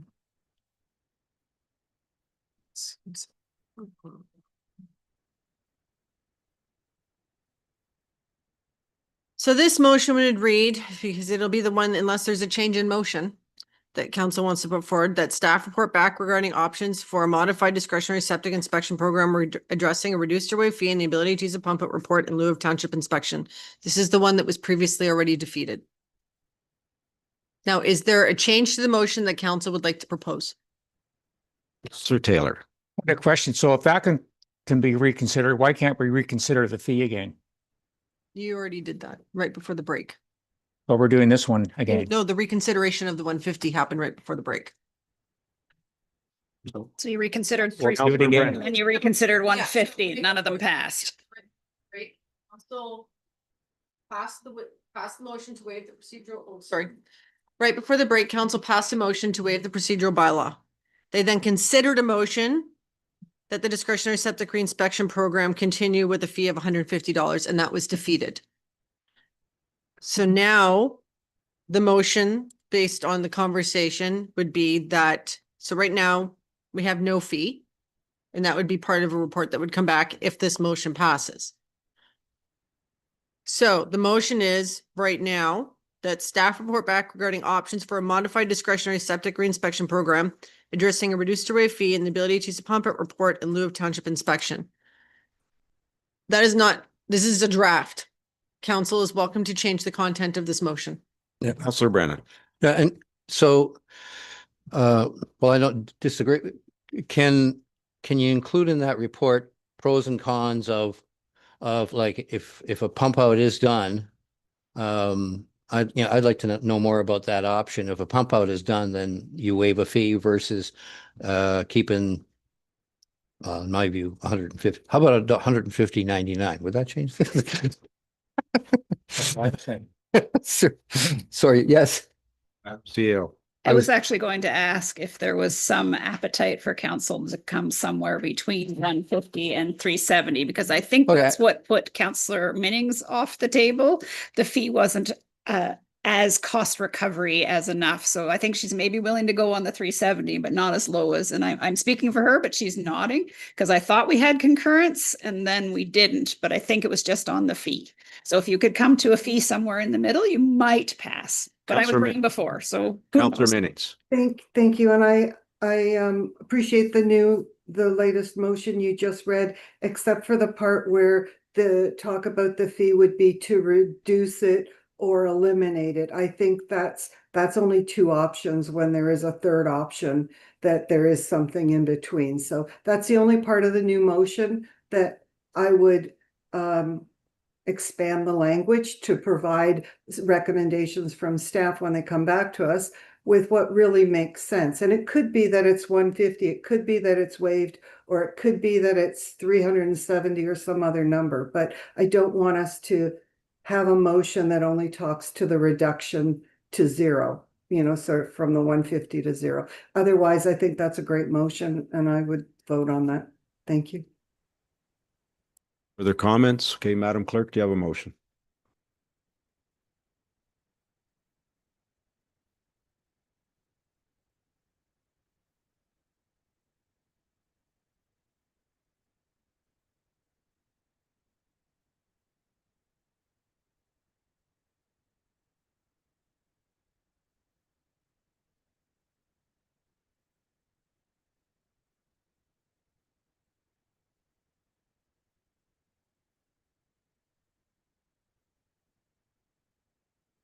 Okay, so updated motion. So it's that staff report back regarding options for a modified discretionary septic reinspection program addressing an option for program fee, including a consideration of a reduced or waived fee with the provision of a pump out report. Okay, mover and a seconder. Moved by Councillor Minnings, second by Councillor Brennan. Favor?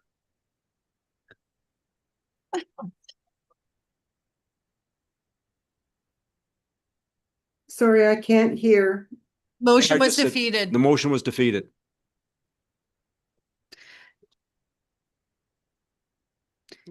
So right now, where you're landed is that the program continues and it's free. Yep. So that's That's where you've landed. Well, perfect. I think that's wonderful. I don't think that's the overall will of council, your worship. I know, but they you know, have this is to where the we're right at. to- This is they where we're have at. come to a decision. Councillor, Can I put a motion forward that this be deferred?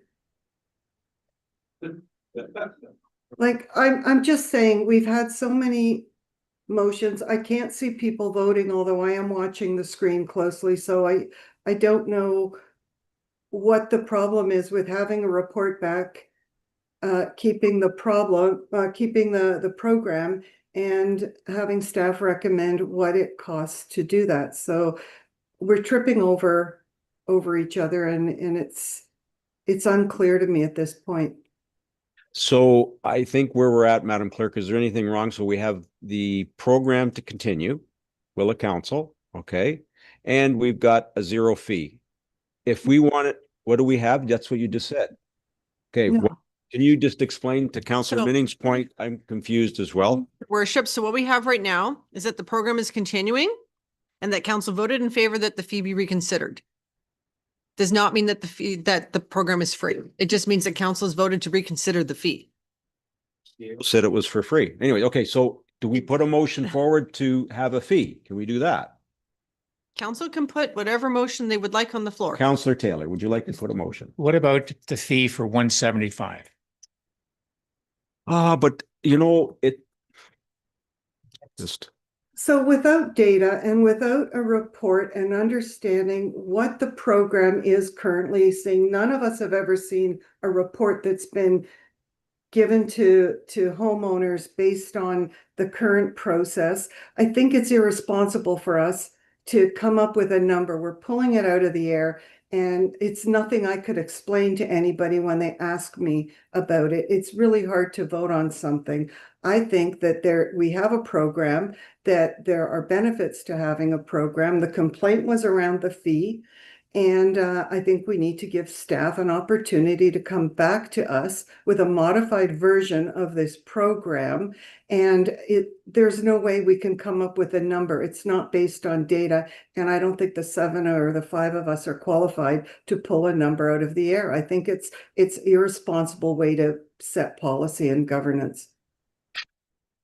thank you, Councillor Minnings. That was Deputy Mayor Cox's point. How do we make a decision on the fee when we haven't got a report back as to how this program is going to be enhanced, whatever fee we come up with? Councillor Brennan. But just a question of clarity. So, so that we can all get on with our lives. Is it possible to put forward a motion that says we'll continue with the program at a fee structure of 150 with the proviso that we're going to review the program components and fees in the near future? So like that way they can go home. And so if you did that, can you not do that? I believe, even though the wording might be a bit different, that council just did that twice. We did that. They did twice. that twice, Yeah. really? Yeah, so let me just run through the motions again that council has passed today. So council defeated the motion that was to discontinue the program. Council passed the motion to reconsider the 350 fee. Sorry, 370 fee. Okay. Council then defeated the first fee proposal of 150. So that was defeated. Council then defeated the motion that staff will report back regarding modifications to the program addressing reduced away fee and the ability to use a pump out report in lieu of township inspection.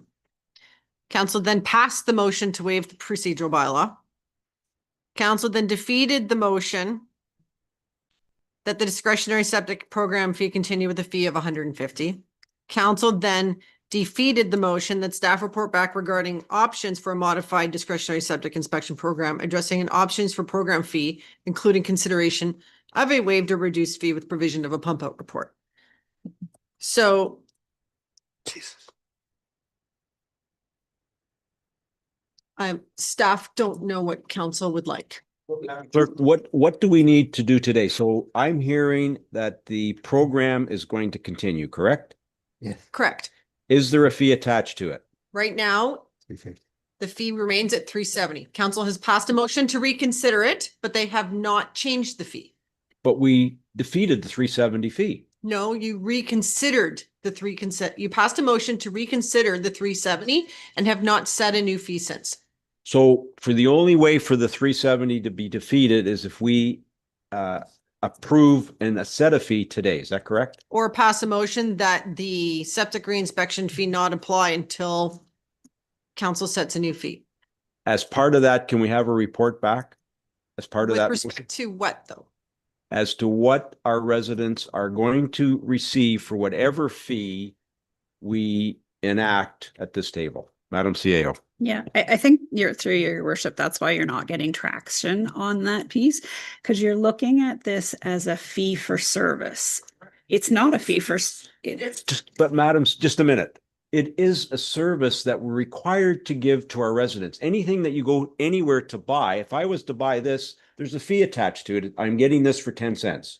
What are our residents? And I think that's the whole argument. It was $370. And yes, we all want to protect the environment, but what are we getting for that $370? Yes, we're getting a report back, but the report from what our residents see is they see someone walk on their property for a few minutes and walk off. It's not viable. I can't see it. I'd be upset as well. And that's why I'm not voting in favor of it. And I don't know what more we can do to make it so that it's a wholesome report so our residents are getting value for their dollar. And this is the first wave of it. Just imagine across the whole township what's going to happen. Like, people are struggling today as it is. Everyone wants to protect the environment, as I've said. sorry, you're debating with me, your worship, and I'm not part of the debate. Okay, but I know.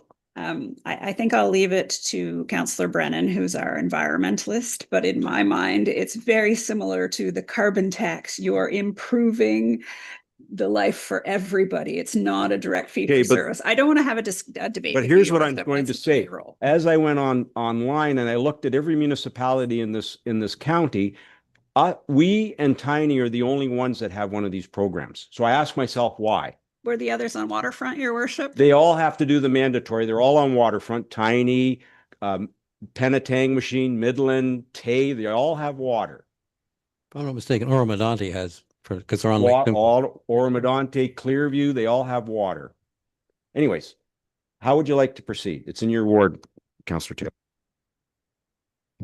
If the worst case is we let the program proceed with no cost until we come up with a, Thank you. Clerk? Council can pass a motion that the 370 discretionary septic inspection program fee be repealed. Again, how's that? Be repealed, that the fee be repealed. Well, can we do that? Yeah. Until such a time as we come up with a fee? I'll do that in a separate motion because I think part of what's happening here is council's bundling too much into one motion and you're getting stuck in process. So as part of that motion, when we come back, is there going to be, can we say a report attached to it? I'm no. gonna put the request for report in a separate motion. Okay, thank you. Let's try that. Okay. So the current motion then is that the 370 discretionary septic reinspection program fee be repealed. Mover and a seconder, please. Moved by Councillor McIntyre, second by Councillor Taylor. All in favor? Okay, that's carried. Okay. So the next one is that staff report back. And I need council to tell me what you'd like to have staff report back. I would like to see new measures as to how we're going to inspect whatever we're inspecting on a piece of property so that there's value for whatever fee we're going to charge, whether it's $1 or if it's $500, whatever it is. Sorry, Jeff, go ahead. Thank you, Chair. You'd have to give me some more clear, is your expectation to change the program? Because Here's what we'll be doing going forward is exactly what was approved 7 years ago. That's not going to change unless we're going to change the program. So thank you for that. So what I'm seeing is I'm curious what Tiny does, like in their inspections. And then I hate to go back to my thought that 14 municipalities have no inspections at all, other than the mandatory ones. So I go back to that. So I don't know why we're even having, I can't speak to it anyways. I'm not sure what we want in that report. What would others like to see in the report? Councillor Brennan. Yeah, well, I mean, if you're going to do that, I think it's a matter of reviewing whether or not more technicality can be added to the review. That's already been pointed out by the CAO as being an expensive proposition. I know, for instance, when I have my pump out, they ask me to dig my own wellhead out. And and if you don't, then you don't just pay $500. You pay for their time digging it out.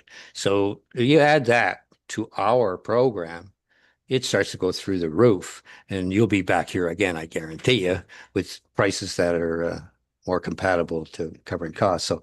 So I have, there may be some technical advances that can be made in the program, but report back seems to be an issue, and perhaps that's a component of it as well, as people would like to hear how we're doing, how many have we done, how successful have we been in mitigating problems. I think that might be an aspect of the report back. And I think you already have the answers to that. It's just a matter of perhaps reviewing how we get the messages out. So I very skeptical that there's much you can do in the technical front without increasing the program cost dramatically. And again, I'll emphasize, I think the program has great value. We can't say that it worked and then say it doesn't achieve anything. Makes no sense. So anyway, I would like to see it at least review the technical aspects of it. There may be some people here who have some suggestions to what they'd like to see an inspector do that they don't do right now.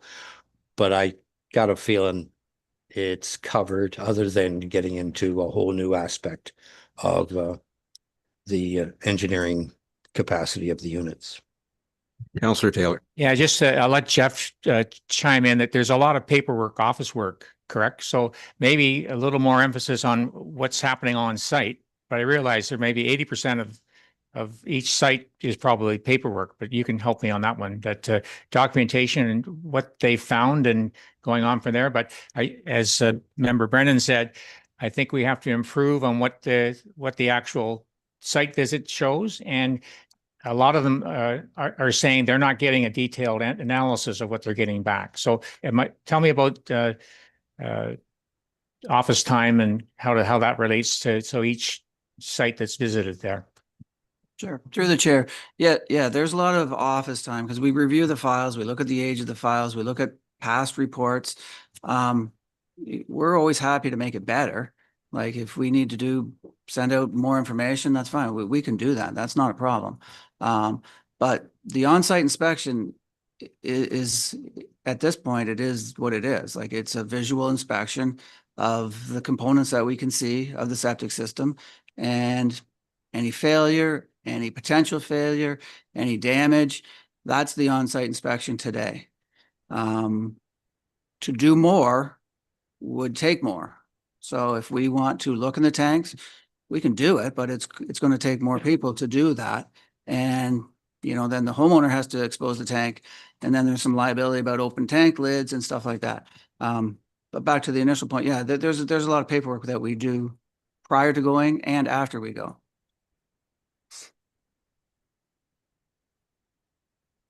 Okay, Madam Clerk, do you have a motion?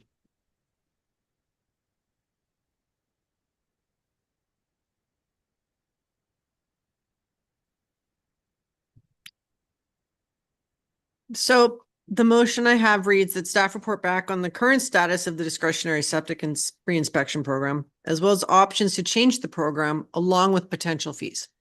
Yes. That said, I want to qualify that I think staff will require some direction from council as to what they want to see, because this motion is very gray. So when we talk about options to change the program, I don't know if staff fully understand what council is seeking. So But that is the to motion. council, I think we saw the report last year. There was one system that was not in compliance. So I'm not sure, each one of us have said that it's a benefit. I'm not sure what the benefits are, but maybe that could be part of something we come back to staff with. The benefits that you see with the program. Oh, yeah, that would be great. Re-emphasize those. Those are clearly documented. Shouldn't be hard to pull that through. Councillor Minnie? Thank you through the chair. Yeah, I would say that, that what comes back to council is what the homeowners are asking for, is some of those reports and what's in your files. As a homeowner, I would like to sort of see that in depth, whether I understood it or not, because there could be a reciprocal sharing of your report with the guy who comes to pump out my septic tank and vice versa, just like he gives a report. So I think the issue goes down to pretty much where every issue starts in this world is communication and the lack of communication. And I think that if you amp up the communication, and certainly in a written form, and if the communication is that part of the 100% of doing an inspection on your property, Mrs. Minnings, is that 5% of it is visual and 95% of it is here and it's attached and laid out for you, that would make me happy. But just getting an invoice and not, maybe not a letter, or a letter that's comprehensive, which is what we're hearing, that might be the reason for saying, what am I getting for my money? So I think that's the opportunity for staff. It's not to change anything, perhaps maybe focus on the communication, because none of us appear to be aware of what that communication is, or if it's standardized with every property, and they all get the same level of information back. So I just think it's a standardized program. It's an important program.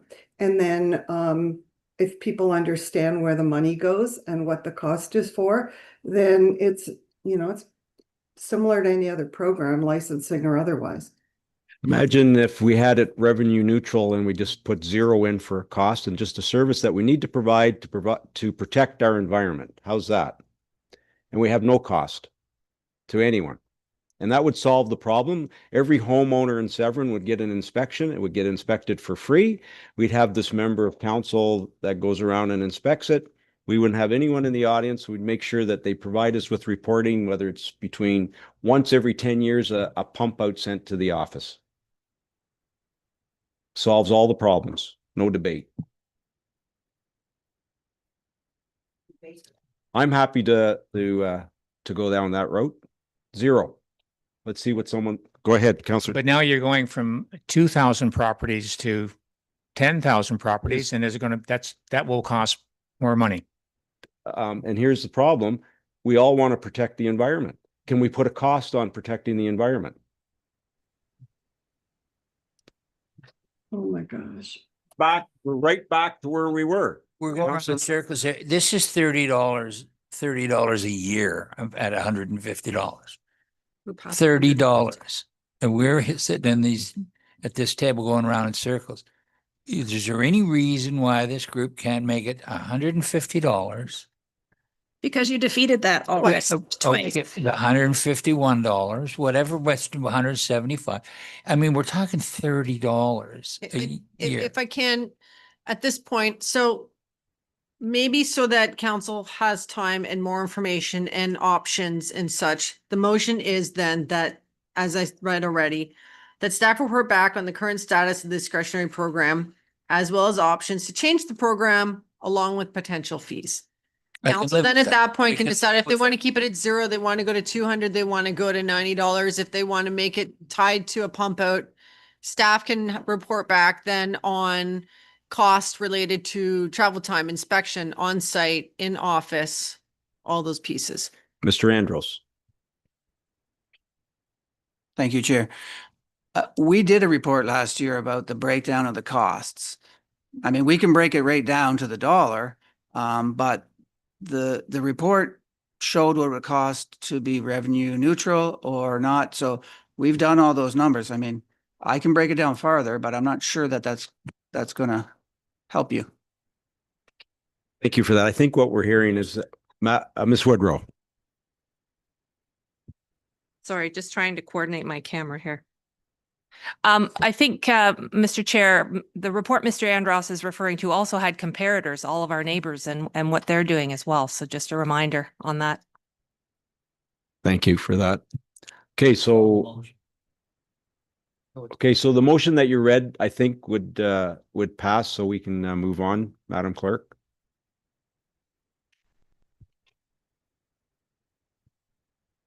Okay, so the motion then reads, and I'll read it again so council knows what they're considering. And again, this is a staff created motion, so it's really council's to own as to what you'd like to table. So the motion right now is that staff report back on the current status of the discretionary septic and reinspection program, as well as options to change the program along with potential fees. And I've added the notes on operational costs and all those pieces along with options to change the program into the notes. So that's the motion. Please, moved by Councillor McIntyre, second by Councillor Brennan. All in favor? Okay, motion carries. Okay, thank you. Right, moving on. We just had one. We- Want another one? Does that satisfy? I don't know. Well, we can't ask them. We can't ask them. So just, if I can, just for summary today, the way the motions stand is that staff are going to report back. The program is continuing and right now there is no fee related to the program. Correct. Thank you. No fee. All right. 3.1. Who would like, who pulled that? I can't remember who pulled it. Mark. Go ahead, Mark. Thank you, folks.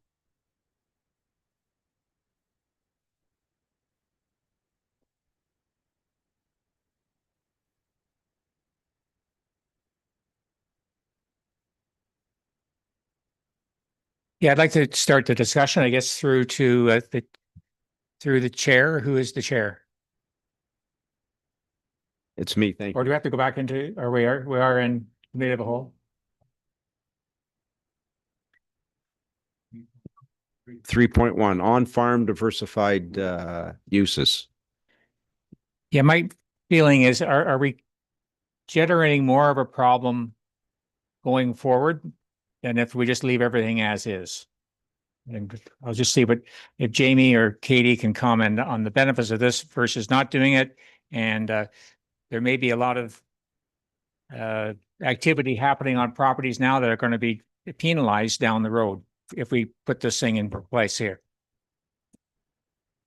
So Would like to speak to that. I can speak to that. So through your worship, Jamie Robinson, planning consultant from MHBC Planning. And I've been helping the municipality through this exercise. So I think the question is, does this make things more difficult for existing residents? Is that's basically your concern? And if people are currently doing something that might be illegal on their property, does this impact those folks as well? Is that kind of where your questions lie? All right. Basically, then it's going to open up that now it's complaint driven and it may be more of a headache than what we're experiencing right now. Okay. So firstly, I'll answer the second question first. If somebody's doing something on their property illegal today, it's a complaint driven process. If this new proposed bylaw gets enacted, that doesn't change anything. The new bylaws actually, which I'll get into in a second, is more permissive than the current zoning bylaw with respect to these uses. So it may in fact legalize as of right some of these uses if there are in fact any illegal uses occurring on some of these farm properties. But it wouldn't change or make somebody more illegal per se. So I think that deals with that aspect of it. Back to the first question, and does this make things more complicated or more problematic? The entire objective of adding some language to the zoning bylaws surrounding on-farm diversified uses is to make the zoning bylaw more permissive for folks on farm properties. Is it an additional, does it provide additional language in the zoning bylaw? Yes, but what it does is makes the current bylaw more permissive than what we have today. That's what this new bylaw would make it more permissive for farm property owners to have other uses on their property as of right without having to come to council to apply for a zoning amendment for those uses. It would make it an as of right permission that they could have these second uses on their property, which we refer to as on-farm diversified uses.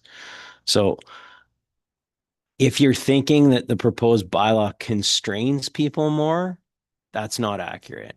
It provides more flexibility to agricultural property owners to have a second use on the property. Just follow, I may come back later through the chair. If you're making people having to go to get a site plan control with the recent developments at Queen's Park, what does that have to do? Because currently now, if you complete a site plan period, you may need qualified professionals, maybe one or two. It adds costs, and I think the average person couldn't prepare a site plan without additional costs. Through your worship, if I may just speak to the site plan piece. The level of detail that would be required in a site plan application would really be a direct relationship to the use that's being proposed and the scale and intensity of use that's being proposed. So if it's a very sort of minor use with not a lot of traffic and just simply run out of their house or run out of their farm property, the site plan could be a sketch that someone develops on their own, for example, and it's a very simple agreement. If somebody's operating sort of an event venue on their site, for example, where you've got potential public health and safety issues and you need to delineate fire routes and those sorts of things, yes, it's a little bit more of an exercise associated with that. And just my last comment, we'd be one of the few municipalities in the county that would have this. Am I correct? Be the only one. Through your worship, most municipalities in the county have not updated their planning documents yet to include permissions as of right for on-farm diversified uses. That's simply, I believe, a reflection of that it's a relatively new term. It has been in the provincial, well, what's now called the provincial planning statement, but it has been in that document for probably 6-8 years now. But what it's considered as in most municipalities is just a secondary use or an accessory use to a farm situation. And typically they would need to, in those other municipalities, they would need to go through a zoning bylaw amendment to allow for an on-farm diversified use. What this council is considering through this bylaw is whether this council wants to make it easier in Severn Township to have a second use on a farm property in comparison to your neighbors. That's really the question. Thanks. As far as at this point of the discussion, I would not be in favor of it. Thank you. Any further comments? So, Jamie, if council decides to move forward with this, and this, we would be the pioneers in the county of Simcoe if we move forward with it, correct? Oh, sorry. Maybe I'll get Councillor Minnings first, and then I'll come back to my question. Councillor Minnings, sorry. Thank you, no problem. Through the chair. So I don't support this bylaw at this time as it's written. I see that, we're again bringing site plan control in. We're bringing more and more people to the committee of adjustment. People are, already being we have such rigid, I will tell you, planning requirements that are made in Severn that are not reflective of the province or of other townships. And we've created that mess ourselves. Just with the kinds of things that are going to the committee of adjustment, so many restrictions, restricting sizes, site plan control is a whole other animal. We've got a planning department that's struggling to do the work that they already have. And this does not simplify things for the township or for certainly the residents. And I don't agree with your examples about the wedding venues and the different things. So at this time, I agree. I've just heard from residents who've had recent experiences that weren't favorable with the planning processes that we have, and certainly something like this. So I think that it's an overreach, and I think that council would not be seen as a leader bringing this forward, but as absolutely just I think it would be a mistake at this time. I don't think that the report, I reviewed back the previous meeting when you first presented it, and I had a lot of questions. Many of us did, and they're not all answered or addressed in this report. So this is way too quick, and I don't even know why both these bylaws are coming through at this time. There's no advantage. Thank you. Okay, any further comments? Oh, Madam CEO. Yeah, thank you. I just wanted to clarify a few points. Sorry, I gotta put my camera on. Because the questions that are arising are sounding like this is something that staff has brought to you to be inhibiting. We brought it to you because you asked for it. In fact, you asked for it to be expedited, and that's why we hired Jamie. We brought you a report on that, and it all had to do with maple syrup venues or maple syrup producers who want to have people on their property. Right now, they cannot do that. They're farms, they're farm buildings, so they're not accessible. They don't have fire routes. They don't have any of those safety things. So this process was to make it easier. If they want to have those things in place, then they would have to do a rezoning, which requires hiring a planner and doing a rezoning amendment. So this was to make it simpler. It was not to make it harder. And we brought it because you asked for it. That's why it's on the table at this time.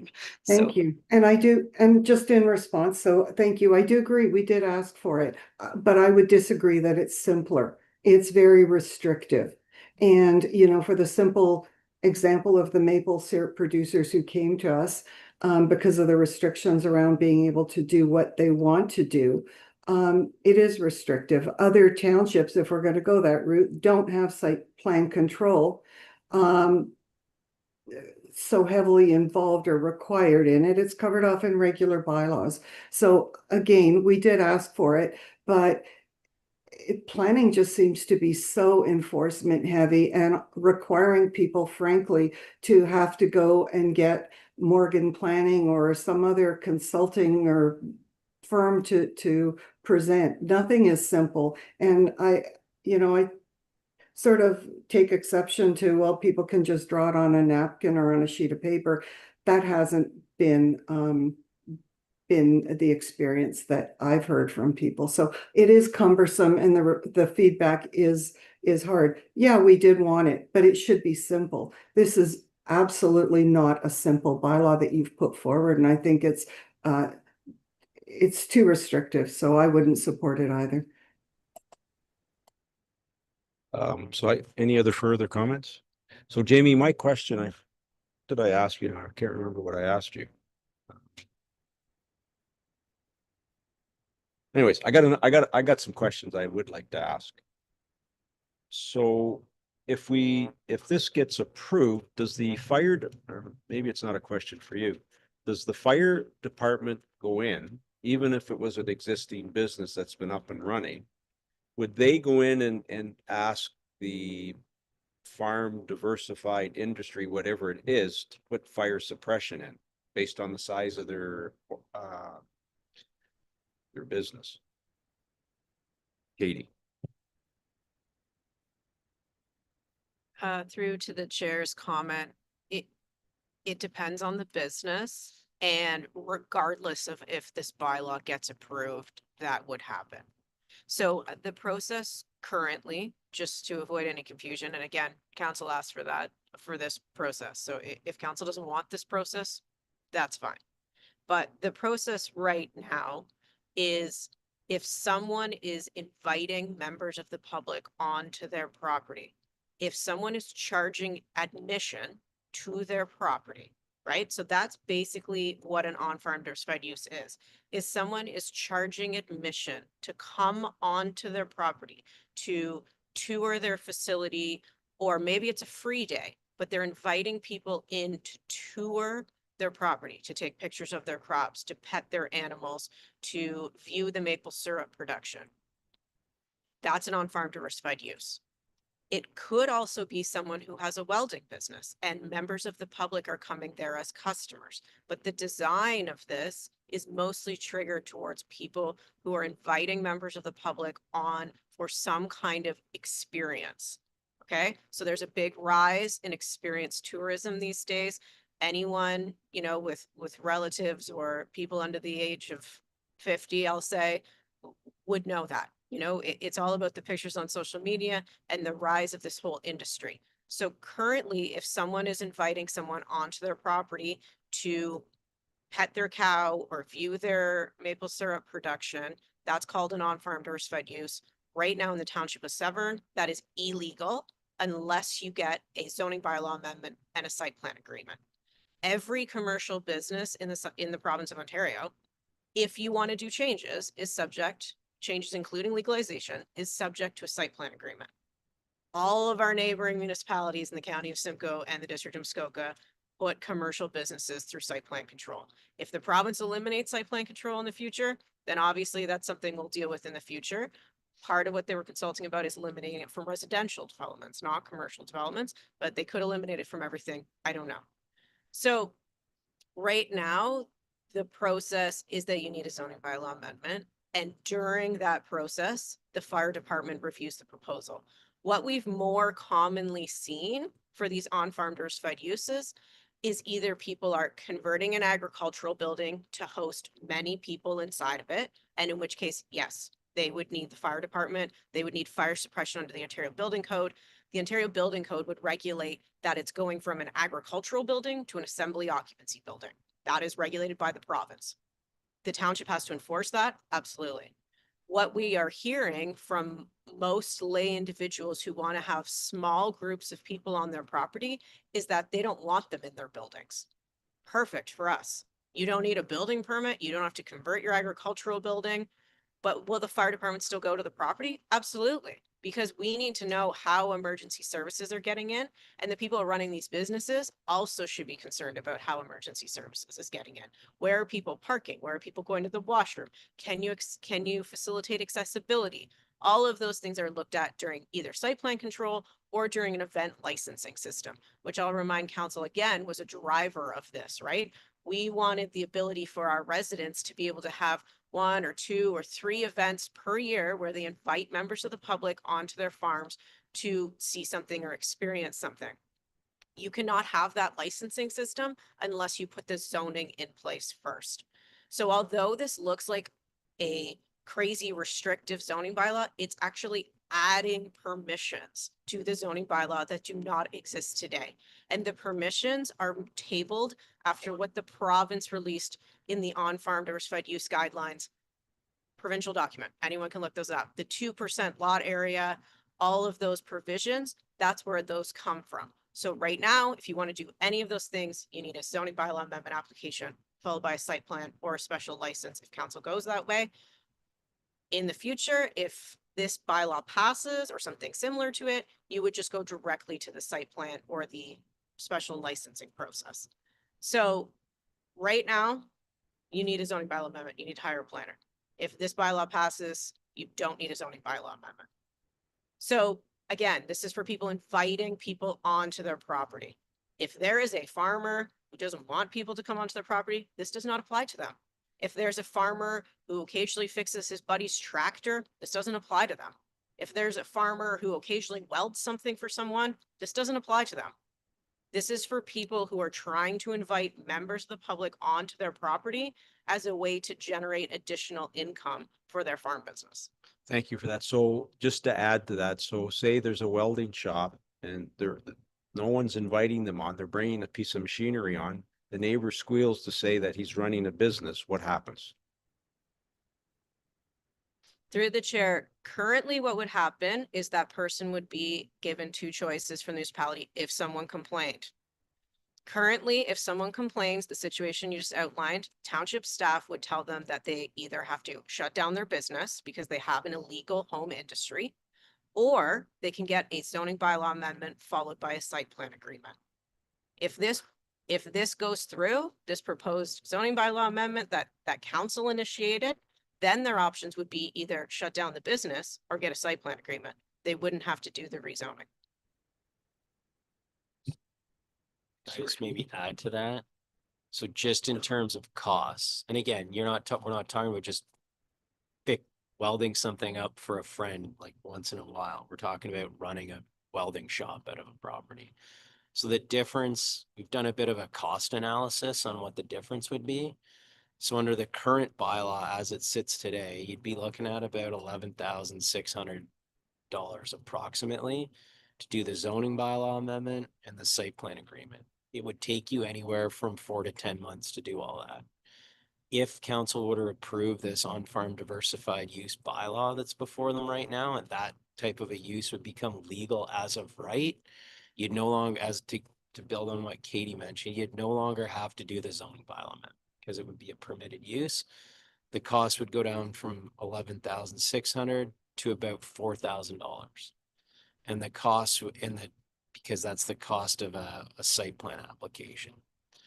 And you'd be looking at, instead of 4 to 10 months, be more around likely more like 2 months, could go up a little bit more, but that's the time period you'd be looking at.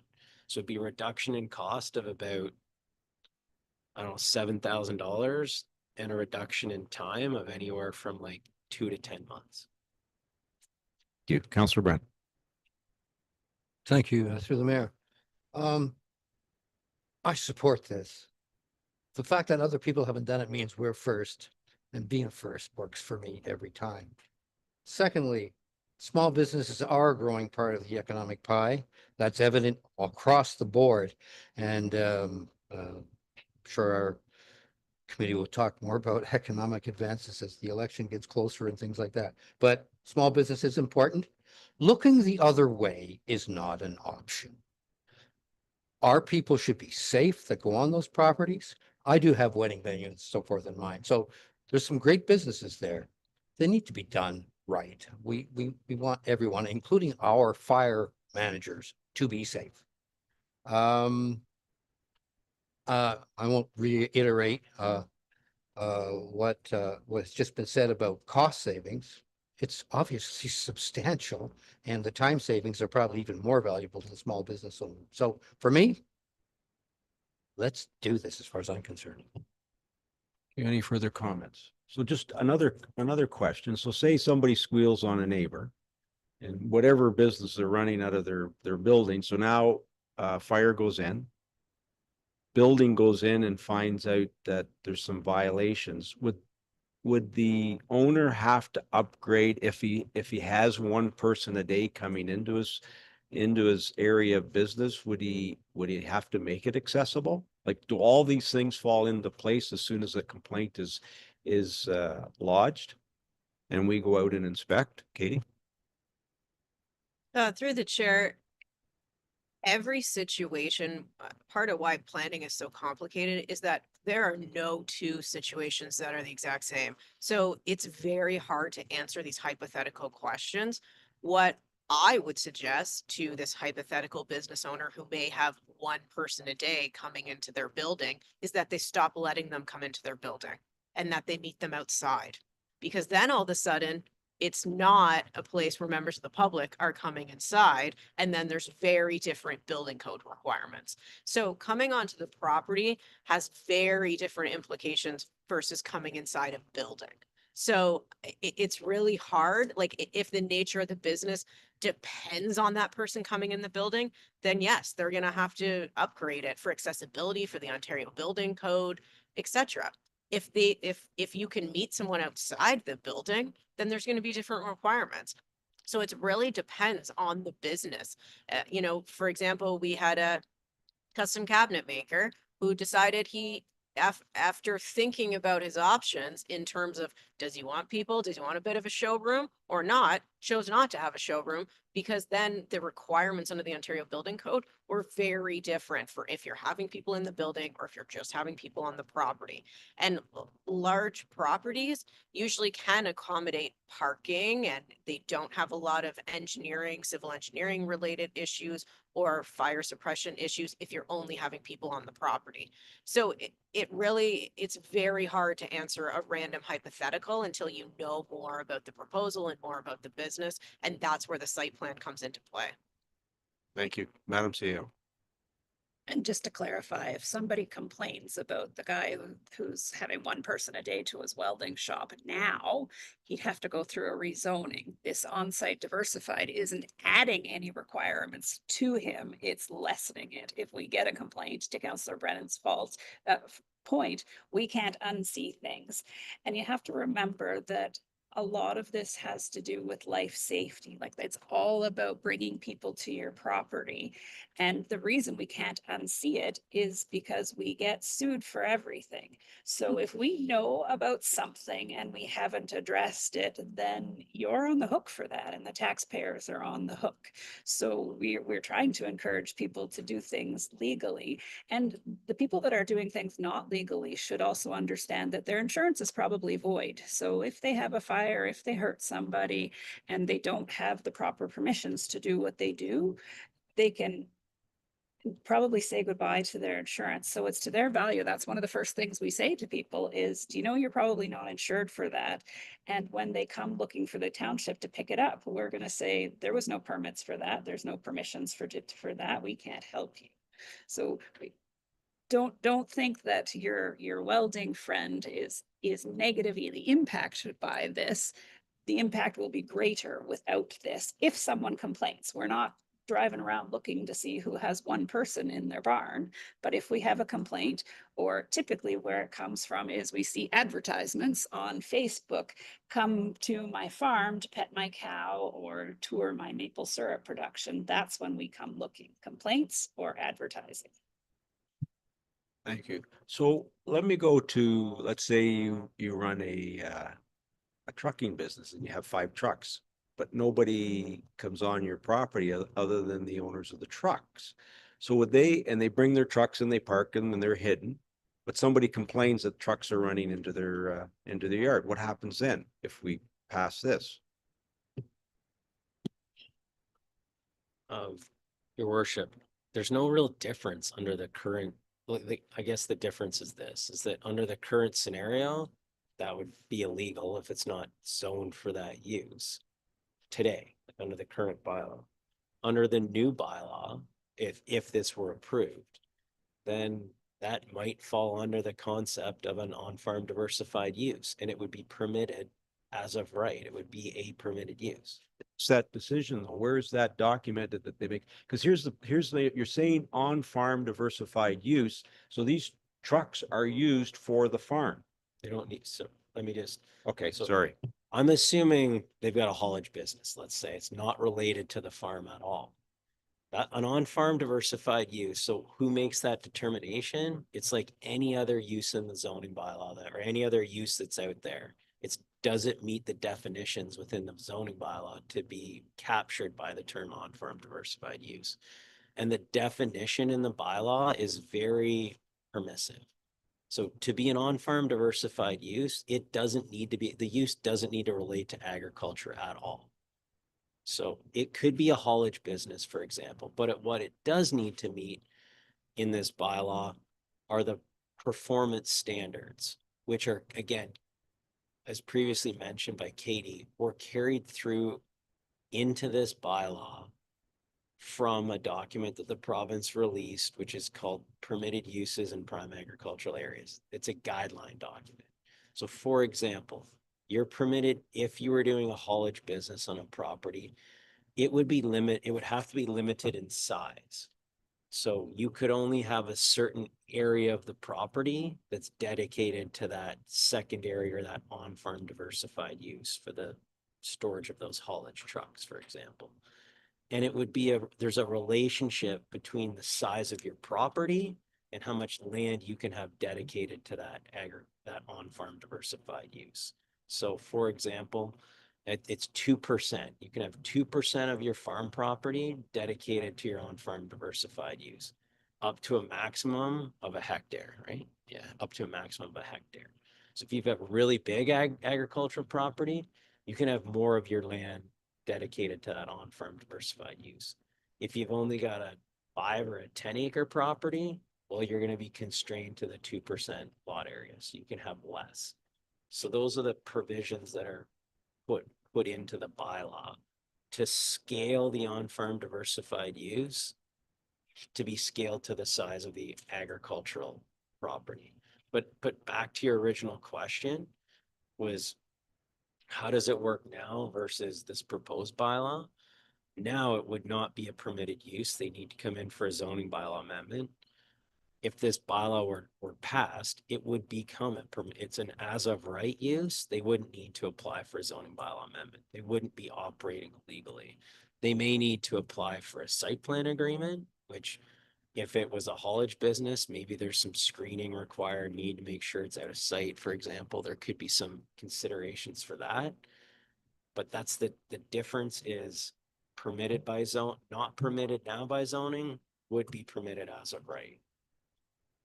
So let's go to another scenario, just so that we're all clear, because I'm really right on the fence with this. I don't know which way I'm gonna go, only because of all the industries that are within our municipality. So let's go to snow plowing. And let's say that's what they do. They farm, but they also in the winter snow blow. And they may have a dozen tractors. So what happens with someone like that? So snowplow situation, like Lawlers or something like that on Highway 12, I think you're referring to. So, yep. So that could be considered an on-farm diversified use, for example. So they would have to have a dedicated area on their site where they're going to park their equipment. It's not agriculturally related equipment, but where they would park their equipment. And it would be currently not a permitted use, but going forward, if this bylaw were passed, it could fall under that realm of an on-farm diversified use or secondary use. And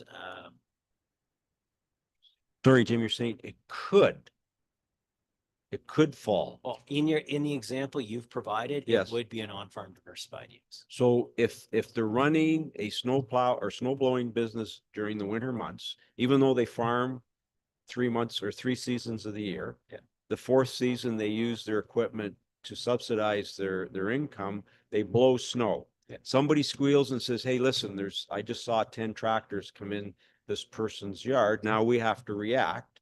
You're telling me that if we move forward with this on-farm diversified use, if somebody was to squeal on this person, it's going to make it a lot easier for this person to become legal because somebody squealed on them. And Correct. it would be, how did you word it? It would be As of right. as of right, thank you. Yes. Use, as long as they showed where they were storing the equipment. And would they have to make a park? If it's all stored inside a building, would we have to even If contemplate? it's inside a building, we just, no, they wouldn't have to show an outdoor parking area or anything.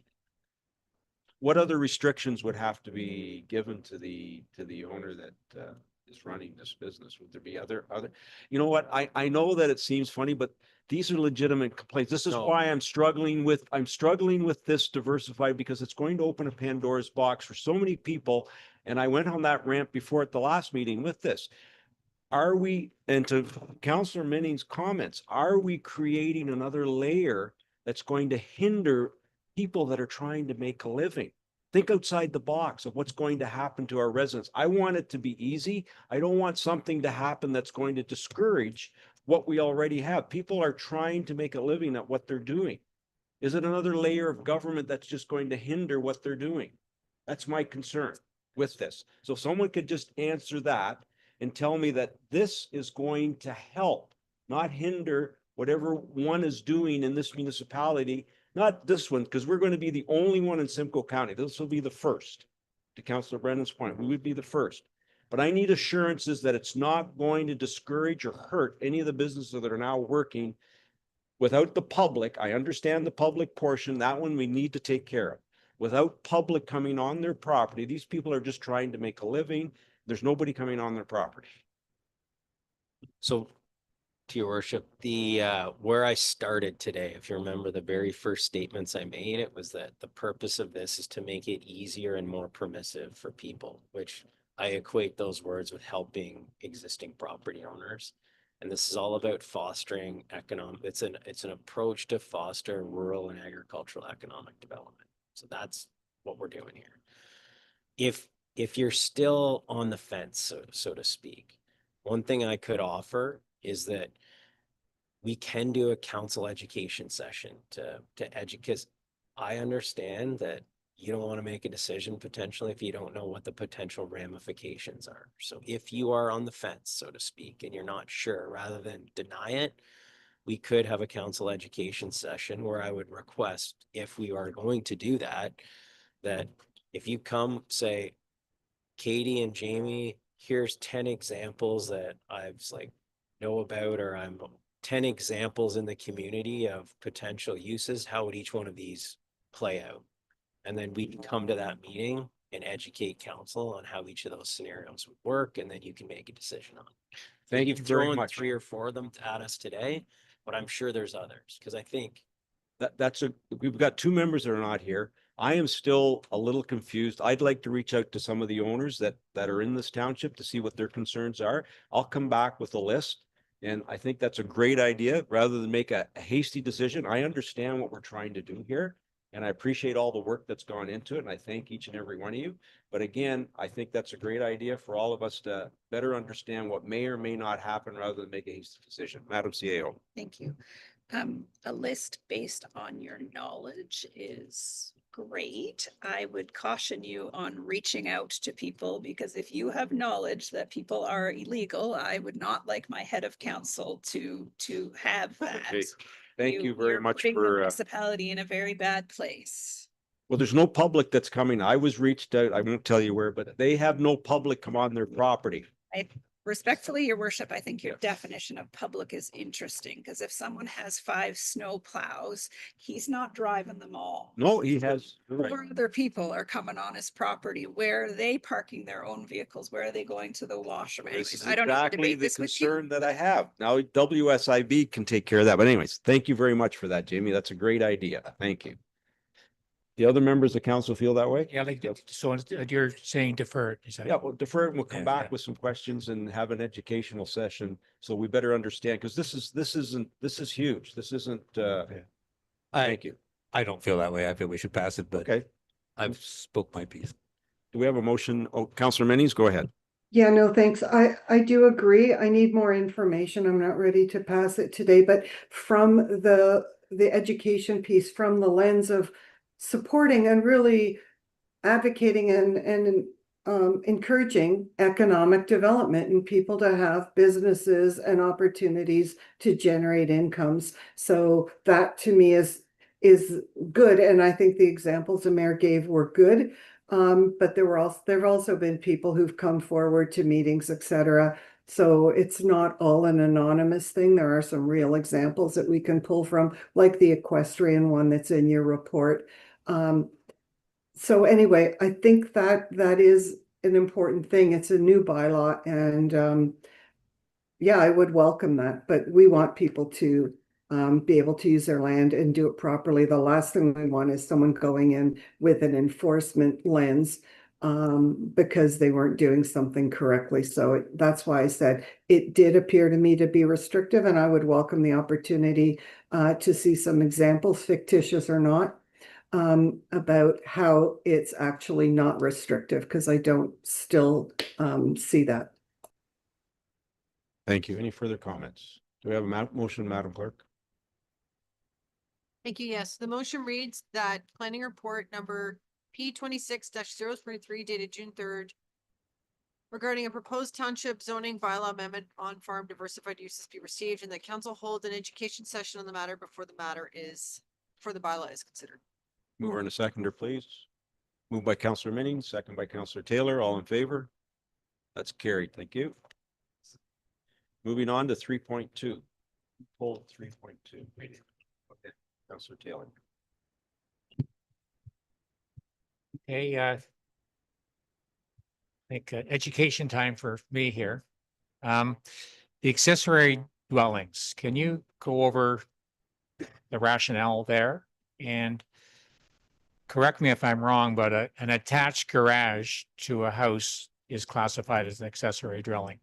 So, but what's the guideline here for future ARUs going forward? And I have more questions.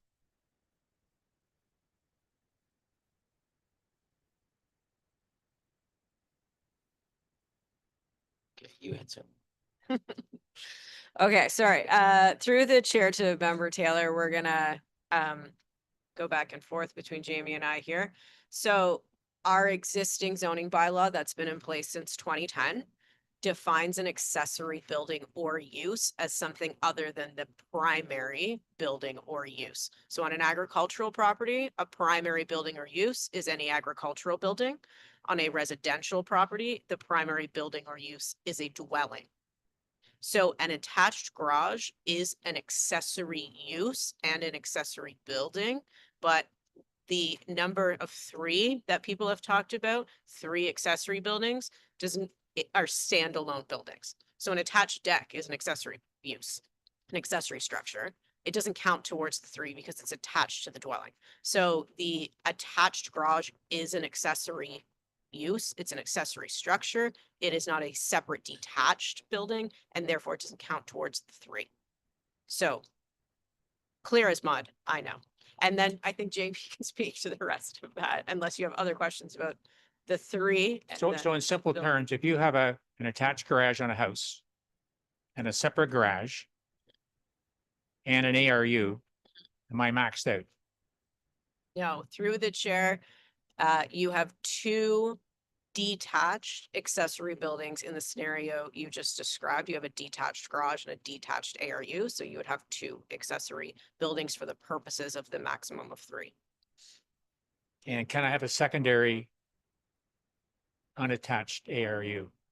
So have 2 ARUs, an attached garage and a garage.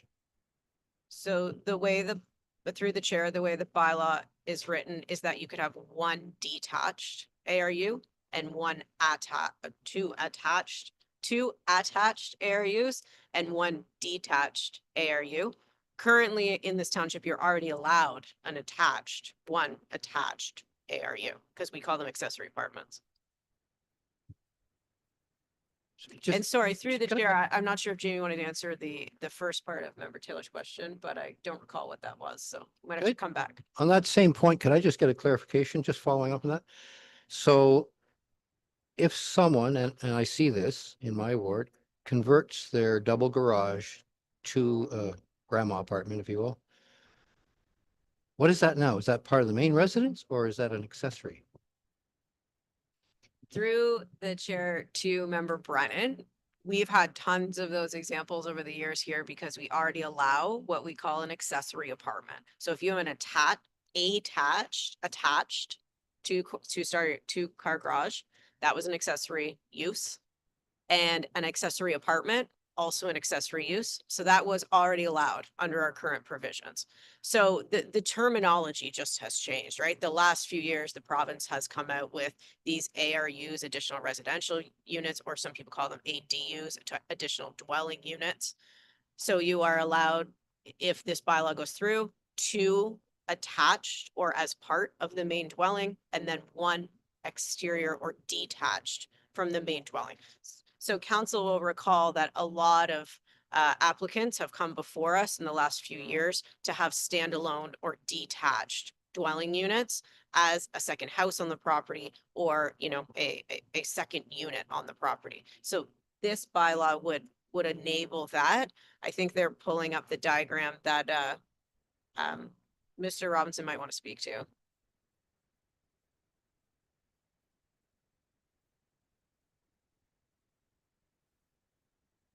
So maybe just the diagram illustrates a few examples. So you, on the far left, you could have a basement apartment, for example. That's an additional dwelling.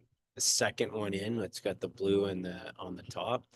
You could have 2 additional units, one, for example, in the second story and one in the basement. That's permitted. You could put the third example, you could put an addition on the side of your house and have a basement apartment still. That's your 2 additional dwelling units, right? You could have a situation where you've got, with the 4th one over, you've got a detached additional unit, right? You could just have 1 detached. The final example on the far right, you could have your additional unit that's part of the house, basement apartment, could be an attached garage situation where you have that yellow could be in a detached garage, but you can also have a standalone building somewhere else on the property that contains an ARU. So those are kind of the, But just to jump in there, Jamie, that third example there. Yeah. Can that one have a separate ARU? The third one over? yeah.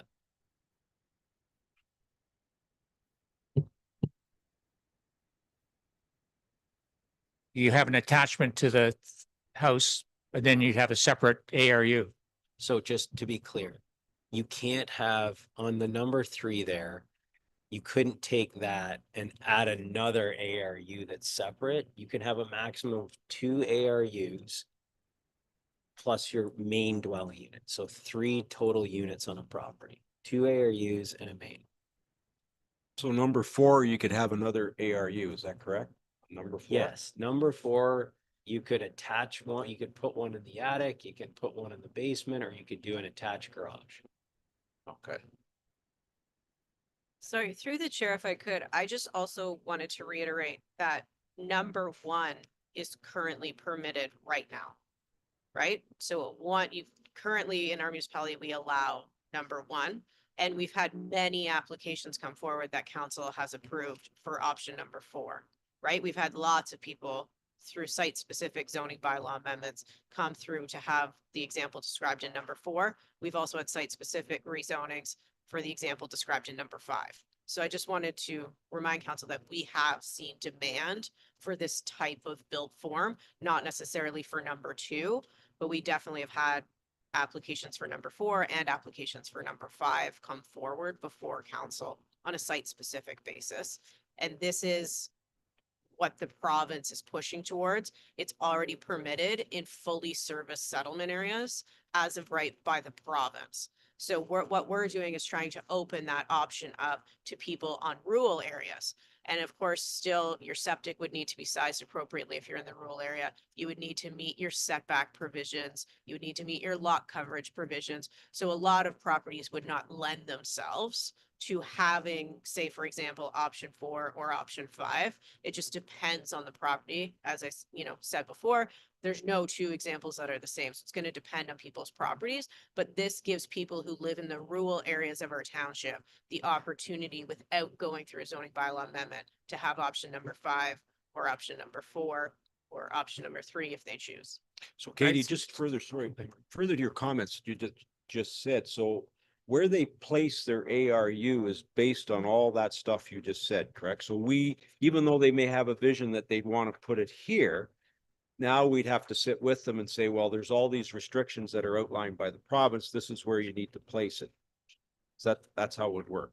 Yes, through the chair, the zoning provisions would continue to apply just as they do now, right? We have setbacks and lot coverage for principal dwellings, main dwellings, or a single detached house. We have setback provisions for if someone wants to build a new garage. We have accessory structure lot coverage provisions. All those things currently exist in our zoning bylaw and would continue to exist for ARUs. And that's very common across the province.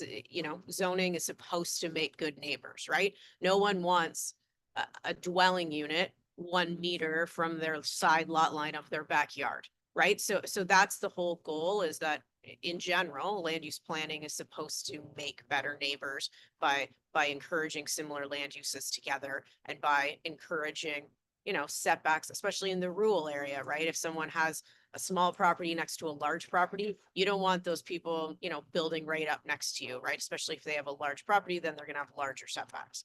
So all those setbacks that currently exist would continue to apply lot coverage as well. Thank you. Sorry, Councilor. Yes, okay, no, through the chair. So then if you keep that slide up, and then section 1.2, you've put in there some dwellings that are exception zones. Like I think one on there is RR18, is that may be on Upper Big Street Road, where the detached ARU is quite a ways from the main dwelling. And is there any restriction on distance from the main dwelling in the is that one? Yeah. Is that one grandfathered, or because that's quite a ways? If Katie she may know So what I'm talking about there. there are the existing ones that are there are grandfathered in. What Okay. the bylaw includes just under section 3.3.3 D, which is on page 24, sorry, page 83 of the agenda package, is it in those rural situations, if you're gonna have number 5 or number 4, where you've got the detached accessory unit, it would require that detached accessory unit to be within 75 meters of the principal dwelling unit. So there's no science behind 75 meters specifically, but the intent is to kind of not have a completely separate driveway, have a completely separate land use that would take up additional agricultural land, for example, and try to have the built structures generally in the same cluster, but we felt 75 meters still provided some level of privacy that people are seeking in rural environments. I think that area in question, maybe the 375 meters could be, but you triggered something that said driveways. And one of the 3 current granny suites has a second driveway there. I'm hoping that that'll be grandfathered. Yeah. And is there a possibility that you could still have 2 driveways, or are we hard fast on having 1 driveway? So the bylaws, we're referencing one bylaw, or sorry, one driveway. If it's an existing situation that has a legal entrance currently, then we're not making to take that entrance away. Okay, and then my last question is on section 3.33. So where you've added in the different zones there, but different zones have different rules. Is that correct? Like a Greenland designation, it's not as easy as our designation. Is that correct? Through your worship, there are different rules we basically separated into 2 categories. So there's the more settlement area type zones where residential uses are the principal use specifically. So that's what you'd see in Marchmont settlement area or Coldwater, for example. And then there's the more rural zones, which you're dealing with areas outside of settlement areas or outside of estate residential areas. There's basically 2 sets of rules. It's like what's different between RR and GL? Nothing. Like They're in the same, they're grouped, those 2 zones are grouped in the same category. So though through the chair, just to clarify on that, in our current existing bylaw, I believe without pulling it up, that the GL zone has different setbacks than the RR zone. It has different lot requirements, the minimum size for lots, setbacks, lot coverage. They may be different in the existing zoning bylaw, but for this purpose, those 2 zones are grouped together. Councillor McIntyre. Thank you, Mr. Mayor. Using example 4, if you had a no ARU in the residential building itself, then you've got a single blue one beside it. If you had a lot beside your principal residence, could you put 3 of the blue ones on the adjoining lot? Is that a possibility? Because I've got 2 or 3 examples right in my ward where they own the house and they've got a lot beside it. Would they need to put a dwelling on the other lot and then only have 2 ARUs? Yeah, through your worship.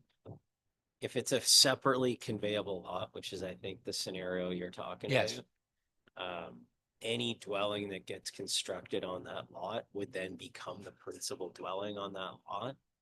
So you could build a principal dwelling on that lot. You can't share servicing between lots, for example, No. also, so you can't share a well and a septic system or anything like that across lot boundaries. So if you were gonna build on the neighboring lot, whatever size building you built would become the principal building at that point in time. And then 2 ARUs with it. Correct, you could do that, yes. Thanks. Sir Brennan. Yes, thank you. Through the chair, not sure which one of you will answer it. So I asked this morning if it was possible to project an overhead of a satellite shot of a home in Marsh Mountain, my ward. Just to explain where I want to go with this. So I'm generally supportive of the ARU documentation. I have an issue with section 332, and it was brought to, I didn't have it when I first heard it because I had a constituent approach me and say, hey, Phil, there's a situation here that I would like you guys to reconsider. So you're going to get to see firsthand if that can be projected. But while that may be done, the issue is with regard to the height of the building and not allowing it to be higher than the existing building on a lot. Now, a few things. The first question was, why do you do that? And it's my understanding, I did a very preliminary review of other jurisdictions, but frankly, the resident did a more comprehensive review. And I also talked to our planning people. So my understanding is the height restriction that we put, not, yeah, it's the satellite one I would rather have. That's the front of the property. I'm not sure that has any bearing on this discussion. But the satellite view, the property we're talking about, you'll see a circled area there. So just try to sort of take that in, if you will. It's in a rural area. You can see it's marked R1. If you go to communities like Brampton and Whitby, you have massive McMansions built on postage size stamps. And they are so close together. The lots are maybe 30 feet at best. The house is huge. You can't even put a pool in the backyard in a lot of them. You'll see them anywhere on Highway 12. Anyway, when you look to the neighbor's house, there's windows there in some cases. It's not just walled. And you can see everybody's backyard. Everybody's backyard. So if privacy is the main reason for it, it's interesting that we don't pay attention in other jurisdictions to privacy. Secondly, by restricting the height limit, and in this case, what happens is you're also, like, we talked about density. We've seen Aurelia go through a whole density review recently. Density includes going up, not out. That's how you beat sprawl.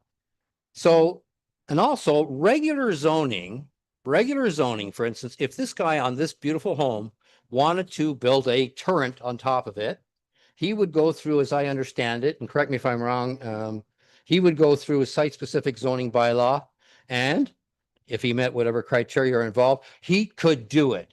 He could add to the height of that building, right? Now, we're saying for an ARU, you can't. So here's what this gentleman wants. Down in the back of that property, there's a shed. It's circled there. You can barely see it.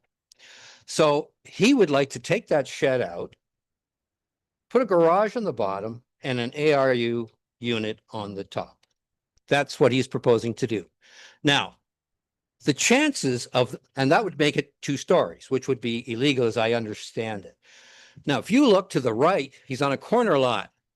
The only thing he's looking at is somebody's front yard. If you look to the top end, it's the same. The only property where there's even a slight possibility of privacy being impacted is the one directly to the left of his property.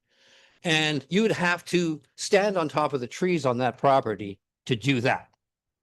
So to me, it's an unnecessary, and it's not even consistent, I think, with provincial direction. It's an unnecessary restriction. So what I was wanting to ask you to do here, in this case, in cases like this, is look at the possibility of using greater setbacks before you limit the, like, I just don't see a problem with this resident doing that in this particular property. It interferes with no one. And if he goes with, you know, if he has to go for a change now, he pays an extra $1,200 to go to the Committee of Adjustment. The Committee of Adjustment could say, no, we have no recourse to change that. We have no recourse to change that decision. So I'm just wondering if, like, the height thing just seems unnecessary in this particular case. And is there a way with, I know you can't do discretionary things in zoning, but can you use setbacks or something in there so that basically this is a far more straight, I mean, if you can do it through a zoning thing, why not make it easier for an ARU if it meets whatever, and if privacy is just not, it's not an issue here. I don't see how that's an issue at all. So I put that forward to you. Is there some way to alter that provision in the proposal?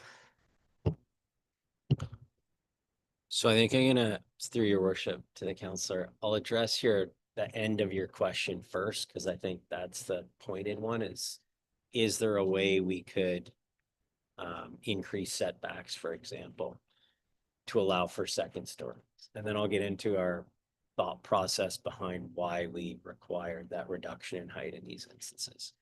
So firstly, certainly we can't do conditional zoning, so that's something we can't do. But what we could do is say, all right, you could add a second story where your house is a single story.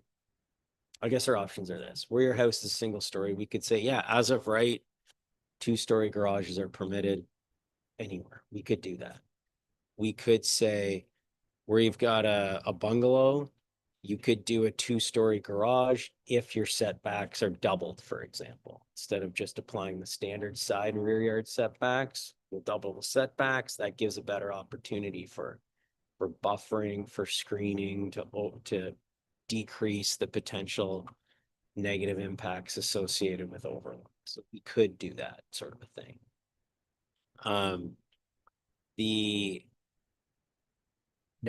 So yes, we could adjust the bylaw to deal with sort of the rationale and the reason why we included sort of the height limitation where you've got smaller buildings and applying it in this scenario. What you've shown us here is, I would say, a pretty unique scenario. It's a large lot with some good vegetation associated with an opportunity that wouldn't have much impact on a neighboring property owner if it was located in that area that's circled, because it's well set back from neighboring property owners. The bylaw as of right, as drafted, would allow for this to be located much closer to that rear lot line, which then could potentially impact the neighboring property owner. So in planning and in these zoning bylaw documents, they're designed not for these unique scenarios, but for the standard scenario. So it's very difficult for us to imagine the unique scenarios, which is where variance processes, which you've already alluded to, come into play. So, but to your point, if we wanted, and what our intention here, as I think Katie alluded to this earlier in the meeting, is that we're trying our best through these planning documents to avoid nuisances and respect the character of areas. So this is, you reference Whitby and some other locations.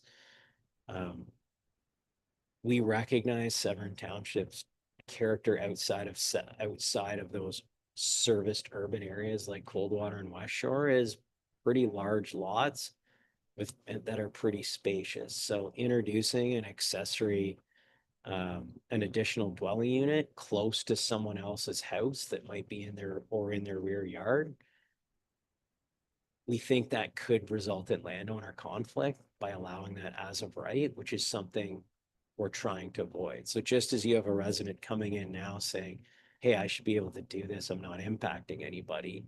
If we allow these sorts of things as of right everywhere, I think you're also going to get a resident down the road that says, how's this allowed as of right so close to my property line? And what are the impacts? So I think there's two sides of that. It's just finding the right balance. And we felt the right balance was to include the provisions we did and the restrictions on height and allow that variance process to unfold for those site-specific unique scenarios. However, if you feel that it's more appropriate to, for example, as of right, allow for these 2-story dwellings right across the board, or put some additional check and balance, like a doubling of the setback requirement for a 2-story, that's something that's completely within council's purview. Yeah, the idea of putting in an extra setback is the only thing I can think of if that would work. Like, I just don't see putting residents with this type of, and I guess you say it's fairly unique, but like the other argument that, all the houses are bungalows. Well, we don't live in Pleasantville. We live in Marchmount. And like where I live, every other house is either 2-story or a bungalow, like mixing the two, or the fact that you can do it anyway through a regular zoning, we're adding a roof to a garage. To me, I just don't see the argument there. Like if you can do it anyway on the house, it just seems to me that this request is reasonable and respectful. I know the neighbors aren't concerned. if a setback would help, and then we could get around some red tape and we can get an RU going and save him 6 months in planning costs, and going to a committee. I would appreciate it if you could, I know the landowner would, to be sure, but to me, if it's just a matter of changing a setback, I have been informed that the landowner is willing to do that. So if we could accommodate that, would be pretty cool. I understand the rest of the issue. I think it would be pretty neat if we could modify that a little bit with your planning experience and just get one more unit built. Can I just get some further direction on your comments? So if we were to do that with the same, let's just take this what's on the screen in front of us here, for example. So that property, the third one in, that's R1. Yeah. So that's on that sort of a property. Would you also want them as of right to be allowed a 2-story accessory building, for example, in the backyard at the standard side yard setback for the house? So for example, in that instance, where it borders the second property in, would they be okay in that instance to have a second unit in their backyard that's 2 stories in height? Would you be okay in that instance where it overlooks the neighboring property's amenity area? Or is that, I just Yeah, I want to don't- make sure. I don't see what's below that on the other side, but Did you take that up?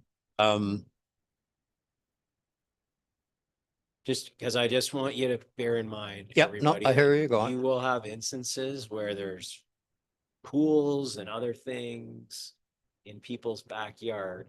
And yes, there's permissions for 2-story houses now in neighborhoods, but you'll be introducing the opportunity for 2-story additional dwellings in backyards that could cause overlook. And that's the sort of thing that we were thinking about, where we were wanting to restrict it to 1 story, but allow through the unique scenarios like you've identified on that corner property to go through a variance process. And I agree with you, that would be a great candidate for in that instance on that property. But I'm hesitant to allow for it or suggest allowing for it everywhere.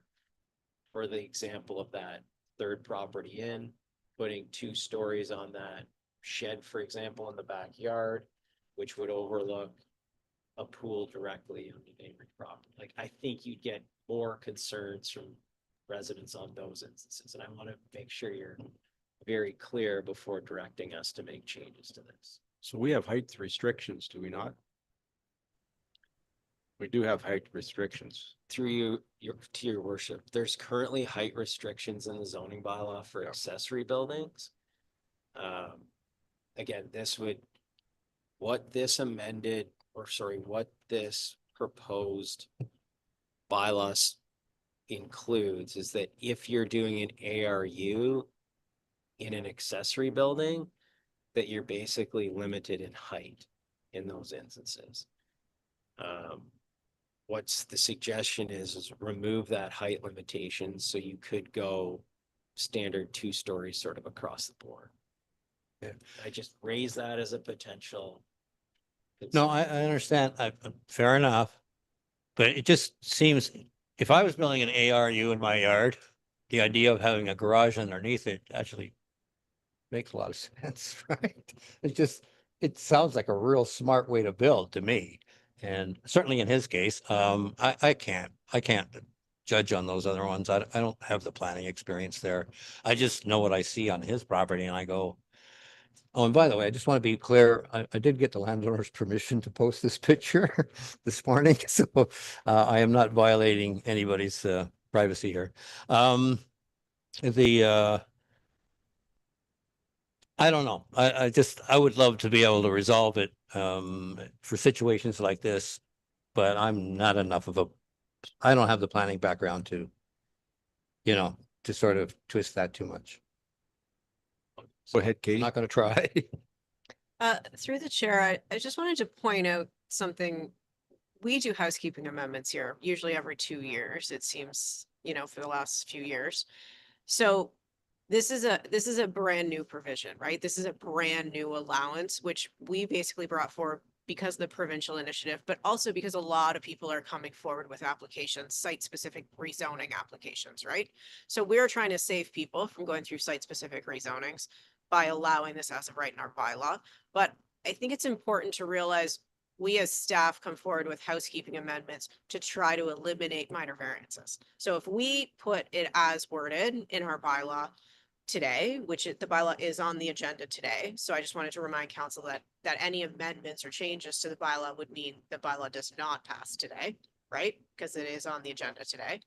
But I think this is something that we're going to be constantly reviewing, right? We do come forward, every couple years and say, hey, we've gotten 12 minor variances on X. Therefore, we should look at changing that for everyone in the bylaw.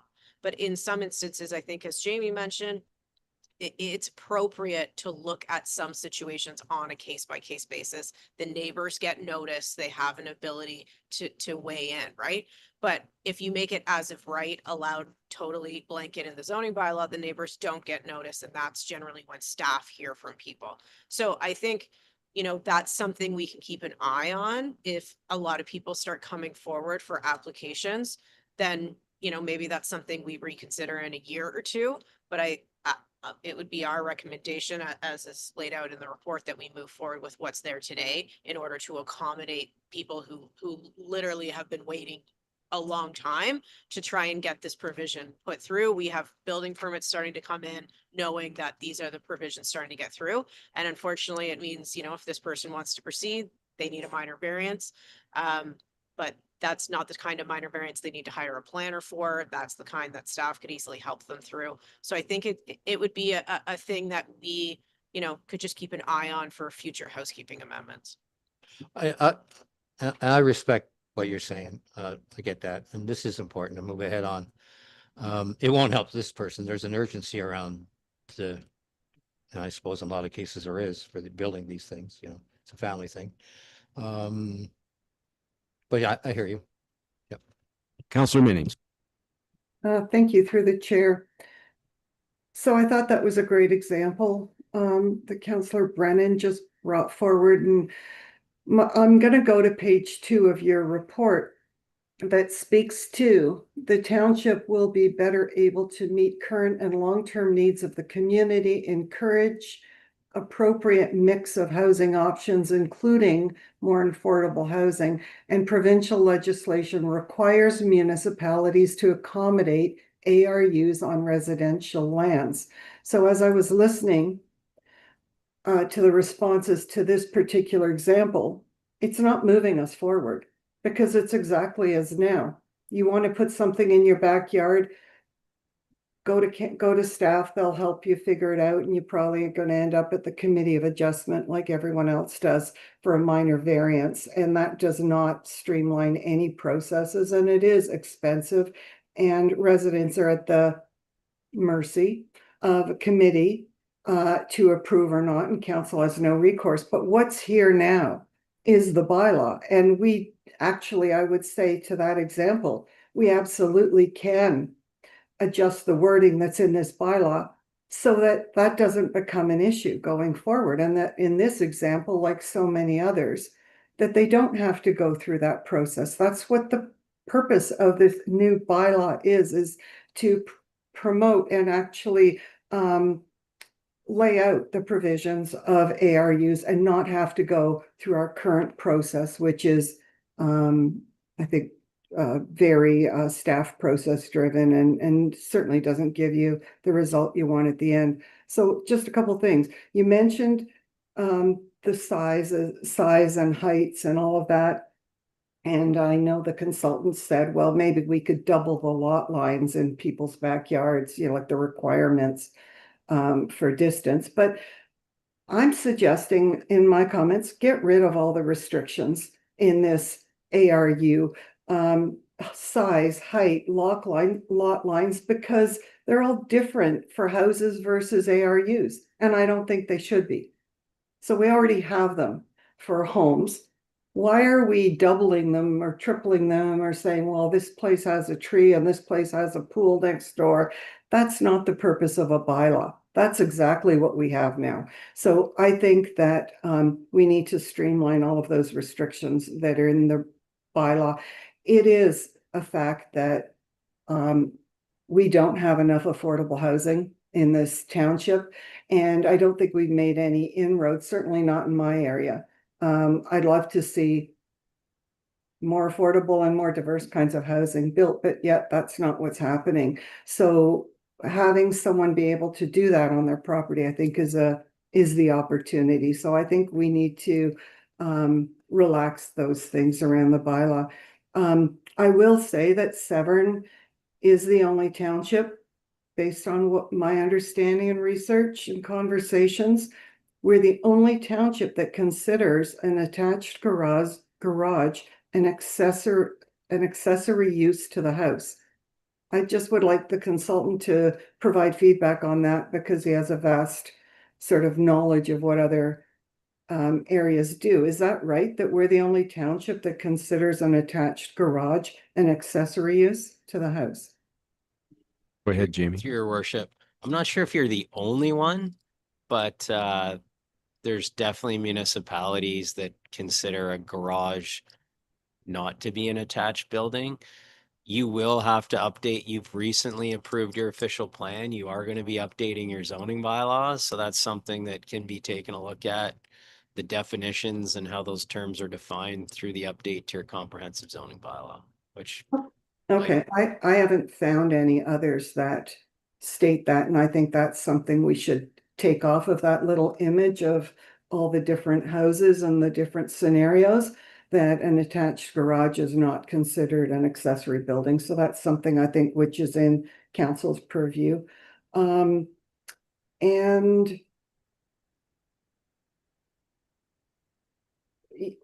that's kind of further to my question, and I'm reading from my notes in prep. Why are we calling ARUs an accessory building? Why not just call them ARUs? Because it sounds to me like you're preventing people from then having accessory buildings. So maybe, in this case, that property, let's say in Marchmount, or another property that has, maybe they have a detached garage or a detached shop, maybe they have a garden shed and some other things. They might have a garage attached by our definition or not. They're already at the maximum. So if we're calling an ARU an accessory building, then how's anyone with current accessory buildings going to ever get an ARU on their property, even if they have room for it? Jamie? Through you, your worship. The way the zoning, so we've tried to craft the amendment to fit within the confines of the structure of the current zoning bylaw. And how the zoning bylaw is currently structured is that there's principal buildings on a property, which Ms. Manderville spoke to previously, and then there's accessory buildings. So if you're not a principal building, then you're an accessory building. It's just an ARU would be a class of accessory building. It's a type of accessory building, just like a detached garage would be, or a garden shed. It's just falls under that categorical term of an accessory building. So but it is an ARU at the end of the day. So then, for just to push that, my understanding of that a bit more. So I've got a farmhouse with an attached garage, and I've got a barn, and maybe I've got a shed, and now I want to put in an actual ARU. What I'm considering an ARU. It's just a little muddied when there appear to be interchangeable terms as written. And I think that they are very different, and that we don't want someone, I wouldn't want to hear from someone who said, I can't get an ARU because I already have 2 buildings on my property. And by default, that would be over the maximum. So I think we should have accessory buildings and we should have ARUs. Thank you. Any further comments? Okay, Madam Clerk, do you have a motion?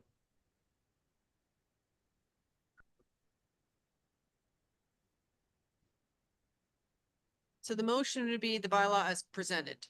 So if council wants changes, then it'll have to be referred back to staff rather than approved. So Okay. if council would like a different motion. Councillor Brennan. What was Yeah, I wish I didn't have to, but fair is fair. I support the bylaws presented.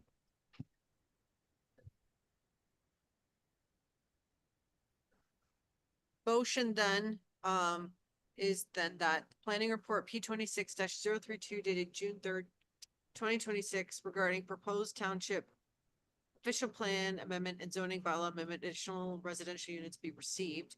That pursuant to section 3417 of the Planning Act, no further public notice or public meeting be required with respect to a zoning bylaw amendment Z 2605, and further that the official plan amendment and zoning bylaw amendment be brought forward to council for adoption and enact.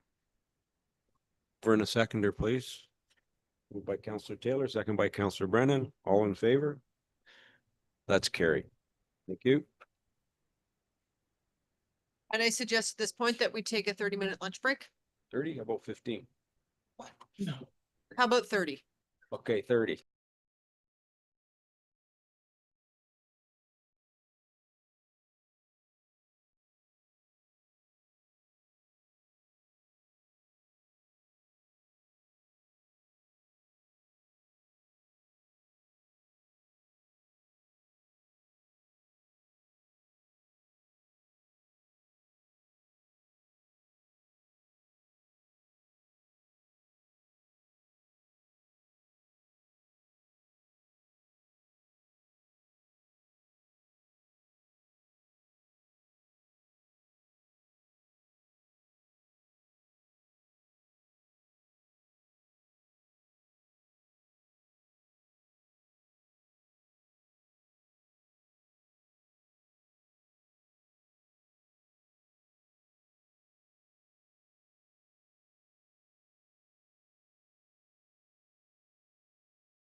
Moving on to 3.4.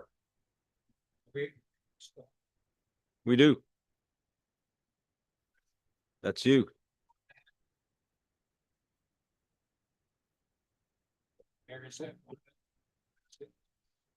Wanda, are you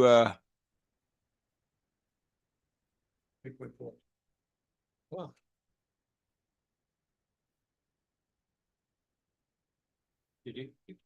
so Derek, sorry, could you just explain, like, I know it says it in the report, but I just give it a quick overview and then we can discuss why I pulled it, please.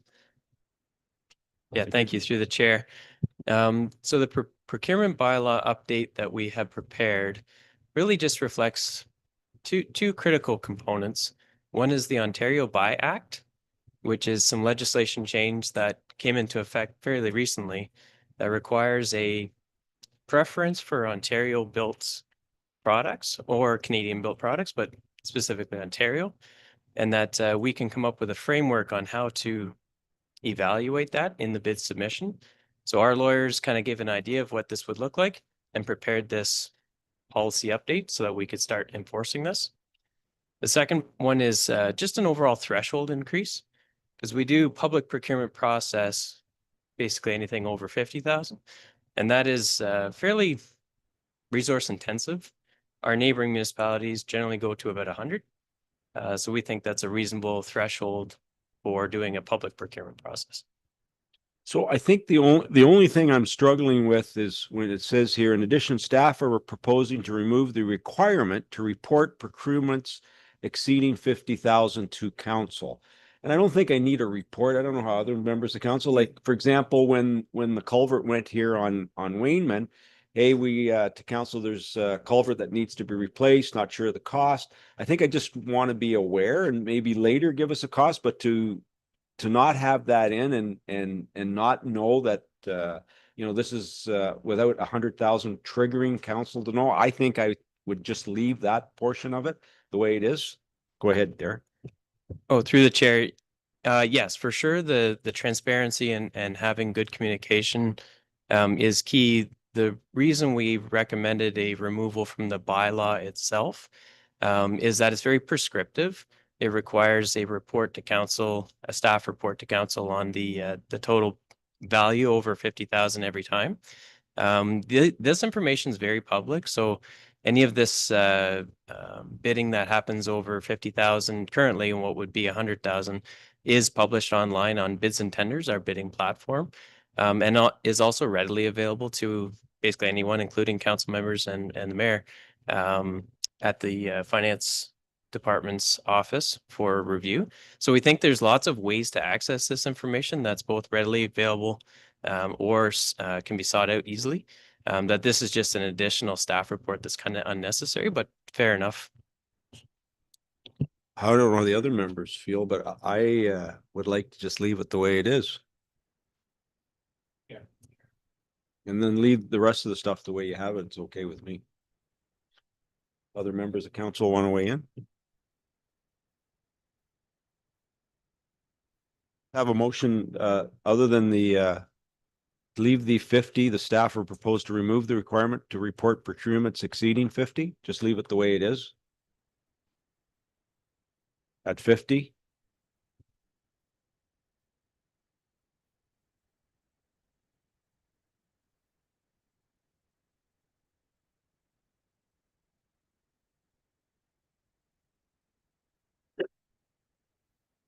Sorry, Andrew, did you want to weigh in? No, the only thing I would say, Mr. Mayor, is we can certainly come up with a probably more efficient way to report all of them to council. Only reason I'm asking is that we get questioned only because of we're out and about all the time. I would just like to have an answer. That's all. So maybe even during the council updates or staff updates, we can provide the procurement over 50,000. No, that's fine. Just That as would be long, great. yeah, that would be so Yeah, that we're all in the know. because if we can get out of a more complex report and exchange the same information, that works for me. So can we have something in a motion that every every council meeting, we get an update if there is something that exceeds? No, how does that work? Go ahead. What staff are referencing are the quarterly council updates that come out direct to council from staff that are sent out by the communications officer. Okay. So we would be changing that. So the motion will just be that the policy be adopted as amended. But section 3.6.9 would then be the director shall report to council on anything over 50,000 through the quarterly council All right, that's perfect. informational All update. right, thank you. That's great. Thank you. No. All right.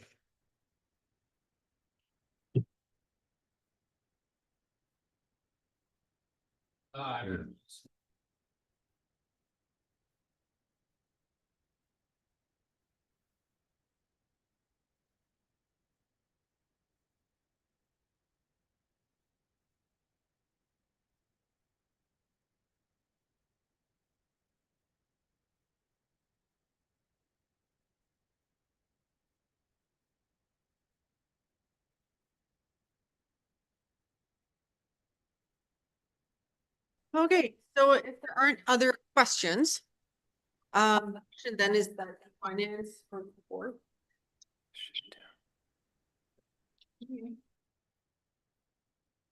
That the finance report dated F26-004 dated June 3rd, 2026 regarding procurement policy update be received. And that the updated procurement policy be approved as amended. And further that the required bylaw be brought forward. Thank you. And we don't have to say anything about the quarterly reports and them coming every quarterly if there is anything that exceeds the 100,000. Yeah, we'll just add it into, we'll add a new section. Into All right, it. thank you. Mover and a seconder, moved by Councillor McIntyre, second by Councillor Taylor. All in favor? That's carried. Thank you. Moving on to E 3.5, Councillor Brennan. Nope, that was me. Yeah, you had one comment, remember? And then noise, it's part of it. Noise. No. Isn't it? Oh, sorry. Oh, maybe it was me. No, Sorry. Mr. Chair, if I can, this was Deputy Mayor Cox that had this item to be brought forward. Oh, So what she's asking, and Michael, if you can put it up on the screen, is one just small addition to the bylaw in addition to the proposed changes. So if council approves it, then it'll be that the updates be approved as amended.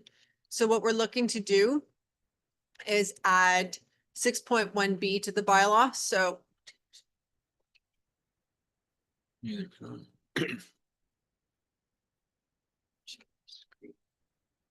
so basically it's, yeah, so adding that at any time so as to be considered excessive noise.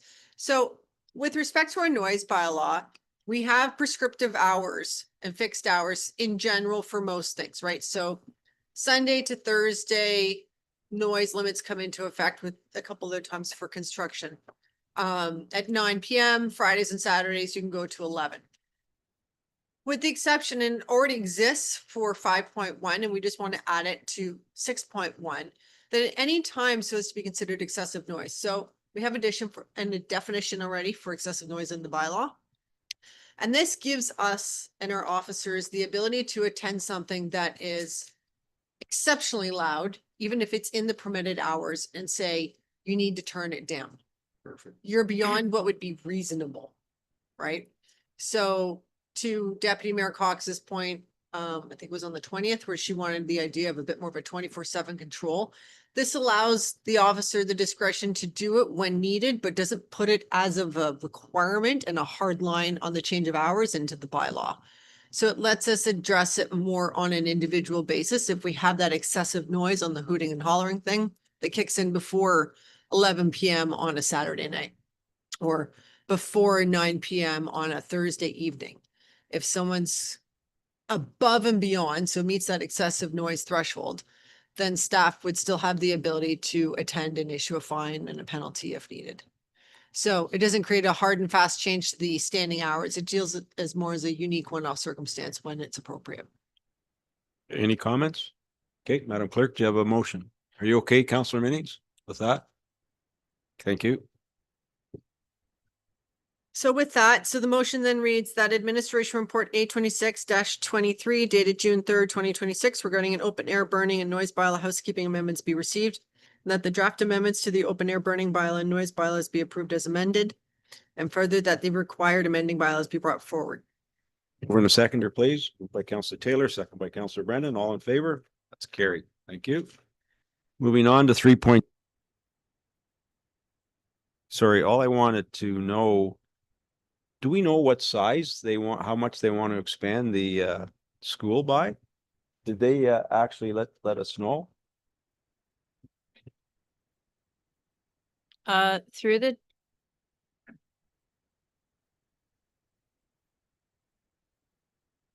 the chair, the information they gave us is essentially in the report. So they're only at a preliminary design phase right now, and it's still so sorry, we're talking about Coldwater Public School. They said they want to do an addition to accommodate approximately 100 to 190 new pupil spaces. So they haven't given a lot more information other than that. They're only at preliminary design phase, but this was something actually they commented on through the ARU process, which I thought was very interesting since Deputy Mayor Cox had mentioned that the first time we talked about ARUs. So essentially the board flagged for us that they're looking at doing an expansion there. And then in return, they actually called me to tell us, to give us a heads up that they were going to put in writing that an addition was going to happen at Coldwater Public School. And that was part of actually why we wanted to write this report, is we want people to know that that's on the table right now. But additionally, that led to a conversation about, well, timing wise, when are you going to get in here? Because we have a very limited number of units available in our capacity in Coldwater. And if someone else came in tomorrow with a shovel ready project, you might have no capacity for this expansion to the Coldwater Public School. So I think it's preliminary right now. There is a letter attached. There wasn't necessarily a square footage other than they said approximately. So it said this in their letter. Sorry, I'm reading now. It says the Simcoe County District School Board is considering an 8 to 12 classroom addition for Coldwater Public School, which equates to between 190 to 288 students and approximate square footage between 8,000 and 14,000.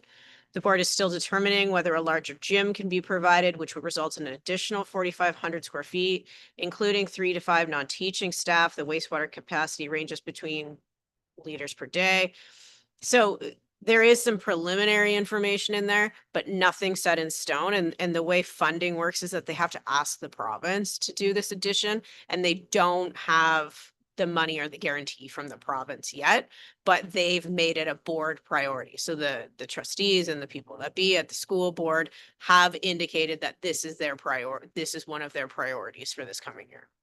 Thank you. And Derek, we don't have that capacity, do we? Or do we? So through the chair, our latest uncommitted capacity reporting back in May, I think it was, we delivered it, is showing that we have some available capacity, but it's very limited, like down to the tens of units style limited. So that's where we thought, even though this is a relatively modest and minor ask of 10 equivalent residential units or 10 single family dwellings level of wastewater treatment, that it's important to recognize that because we're at pretty much the end of this available capacity. You know, a couple of things to remember.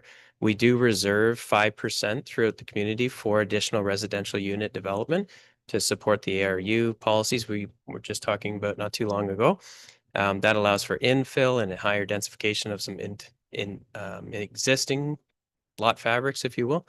But it also reserves another 5% for the system at large, because their systems are dynamic. Some years we'll have higher wet weather events and a lot more flow. Some years we won't. So we built in by policy an additional 5. So that's why we're down to virtually nothing left. So we wanted to recommend to council that this be considered a special project and that we reserve these 10 ERUs for that project. Well, that's great. I think I would. I don't know how others feel. Okay, thank you. We'll do it then. Oh, Councillor Mackey.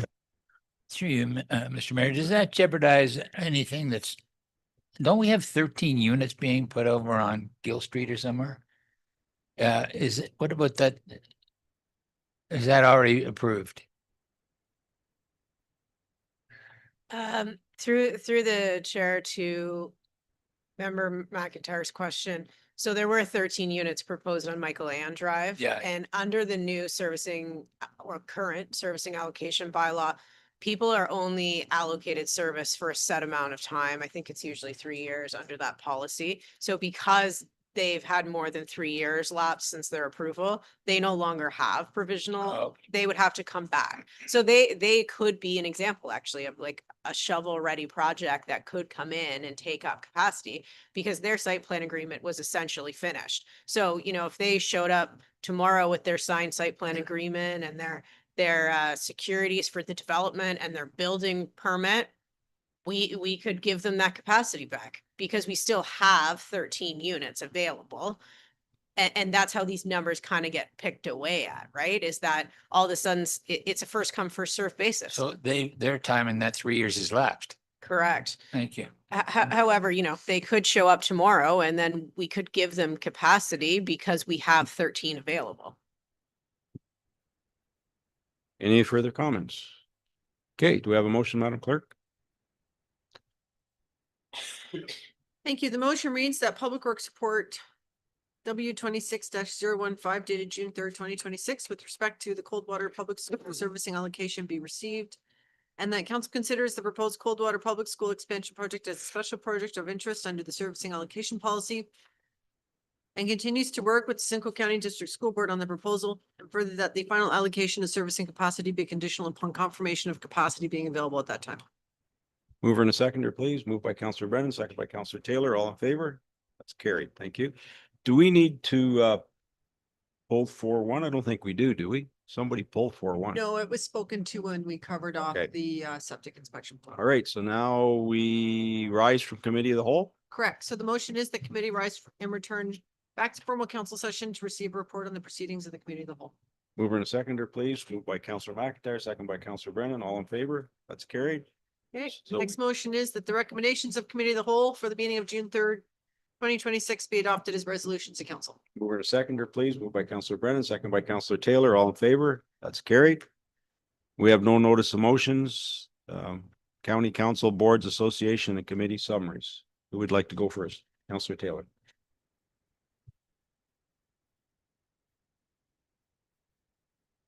Okay, I've got something here. Yeah, so on Thursday, May 28th, the awards were handed out at Severn Sound. Mayor Burkett, Deputy Mayor Cox, Councillor Brennan and myself were there. And special presentation to Derek Burke for the township reaching milestone 4. Thank you, Derek, for coming out. Cotter Mill was involved with the very successful Cotter Lions Club duck race. People watched the start of the race from the mill side and progressed down the river. It was just a great day, great weather. And I heard that the Lions Club made $42,000 that day. So a good news story. Thank you. Brennan. Quickies here. For Otis Park, the rodeo is coming up June 21st and 20th and 21st. So hopefully that'll be as well attended. We did need good weather. That's all I'll say about that. The Physician Recruitment Committee, just one thing, because you're pretty much up to date. We have a French doctor that is coming in soon, and we're looking for someone in the community, someone out there, someone here knows that teaches English as a second language to help out this summer. We're not looking for a freebie or anything. We just want someone who's qualified to do that. I actually do have a license, but I haven't practiced in 12 years. So I'm not the guy. But if you know of anyone who is anywhere around here that can help us out with this physician and his family in terms of English language training, it would be awesome. It's actually Quebecer, yeah. So that's 2. Let's see. The Chamber of Commerce has asked for us to get involved in interviewing 3 to 5 business members in the community. I have to get that done by the middle of July. I'll talk to Becky about who might be candidates. I know there's 1 or 2 on the economic committee that might. And the idea being that they want to update their economic strategy and have input from businesses across outside of Aurelia as well. and to contribute to the development of the economic forum that's coming through this fall. And who does that leave? Oh, Climate Caucus. We had the AGM the other day. And interestingly enough, I'll just report that, these are interesting times on climate issues, as you know, provincially and federally. So the membership of elected mayors, deputy mayors, councillors, and also includes retired members of the same ilk, has gone up from 600 across Canada to 1,030. So over a 30% increase. So the municipalities are kicking in big time. And it was reported that federal MPs, particularly Liberal MPs, are encouraging the elbows up movement to get heavy into its second round. And I know Judith may be experiencing that because there is an elbows up campaign as part of the Federation of Canadian Municipalities events that's going on in Edmonton. Is that correct? Edmonton? Is that where she's gone? Yeah. So anyway, in that sense, they're alive and well. I think that's my committees. Thank you. Thank you. Councillor Minnings. Right, thank you. Only an update from the Aurelia Public Library. I'm on the board as a Severn rep, as you know. You were each sent a link on Monday with an email to a survey specific to council members. And if you could just look for that email, make sure you complete the survey. It should only take about 3 to 5 minutes. Thanks so much. Thank you. Councillor McIntyre. Thank you. As usual, we have the Wednesday coffee group that meets. There's someone special today, and I'm not sure who it is. Speaking to them, I think it's from the Sunshine Retirement Home. yes, and of course, we've got the July 1st parade. It's on a Wednesday this year, which is probably a problematic for getting people out, but we'd like all you folks to come. It's an afternoon event, so we're in place for everything. We've got hats and buttons and all kind of things on the run in town in Washego itself. So I'll bring you up to date the next meeting before the parade. That's about all. Thank you. County Council, I think it was a record 35-minute meeting, but what they did give us afterwards was a tour of the museum. So there was a donor that left $15 million to the county museum, and remarkable renovations. They've done the ceilings like they used to put the 2x6s on edge. Very expensive, but beautifully done inside. It isn't finished yet, but when it is opened, that's where all our stuff that they put on microfiche, isn't that where it goes down to the county? Amazing what they have there. Nice to see.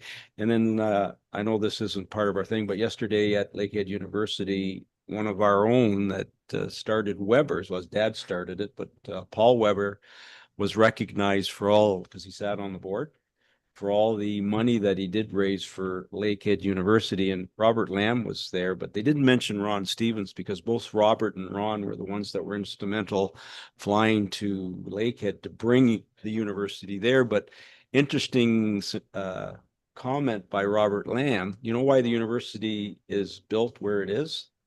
And you know why the road weaves the way it does? Because they couldn't get a building permit from the MTO. Again, they had to be 501 meter from the highway. So that's why it zigzags. So I didn't know that. It was, yeah, you mentioned the horn's name. Those are my comments. Okay, Madam Clerk.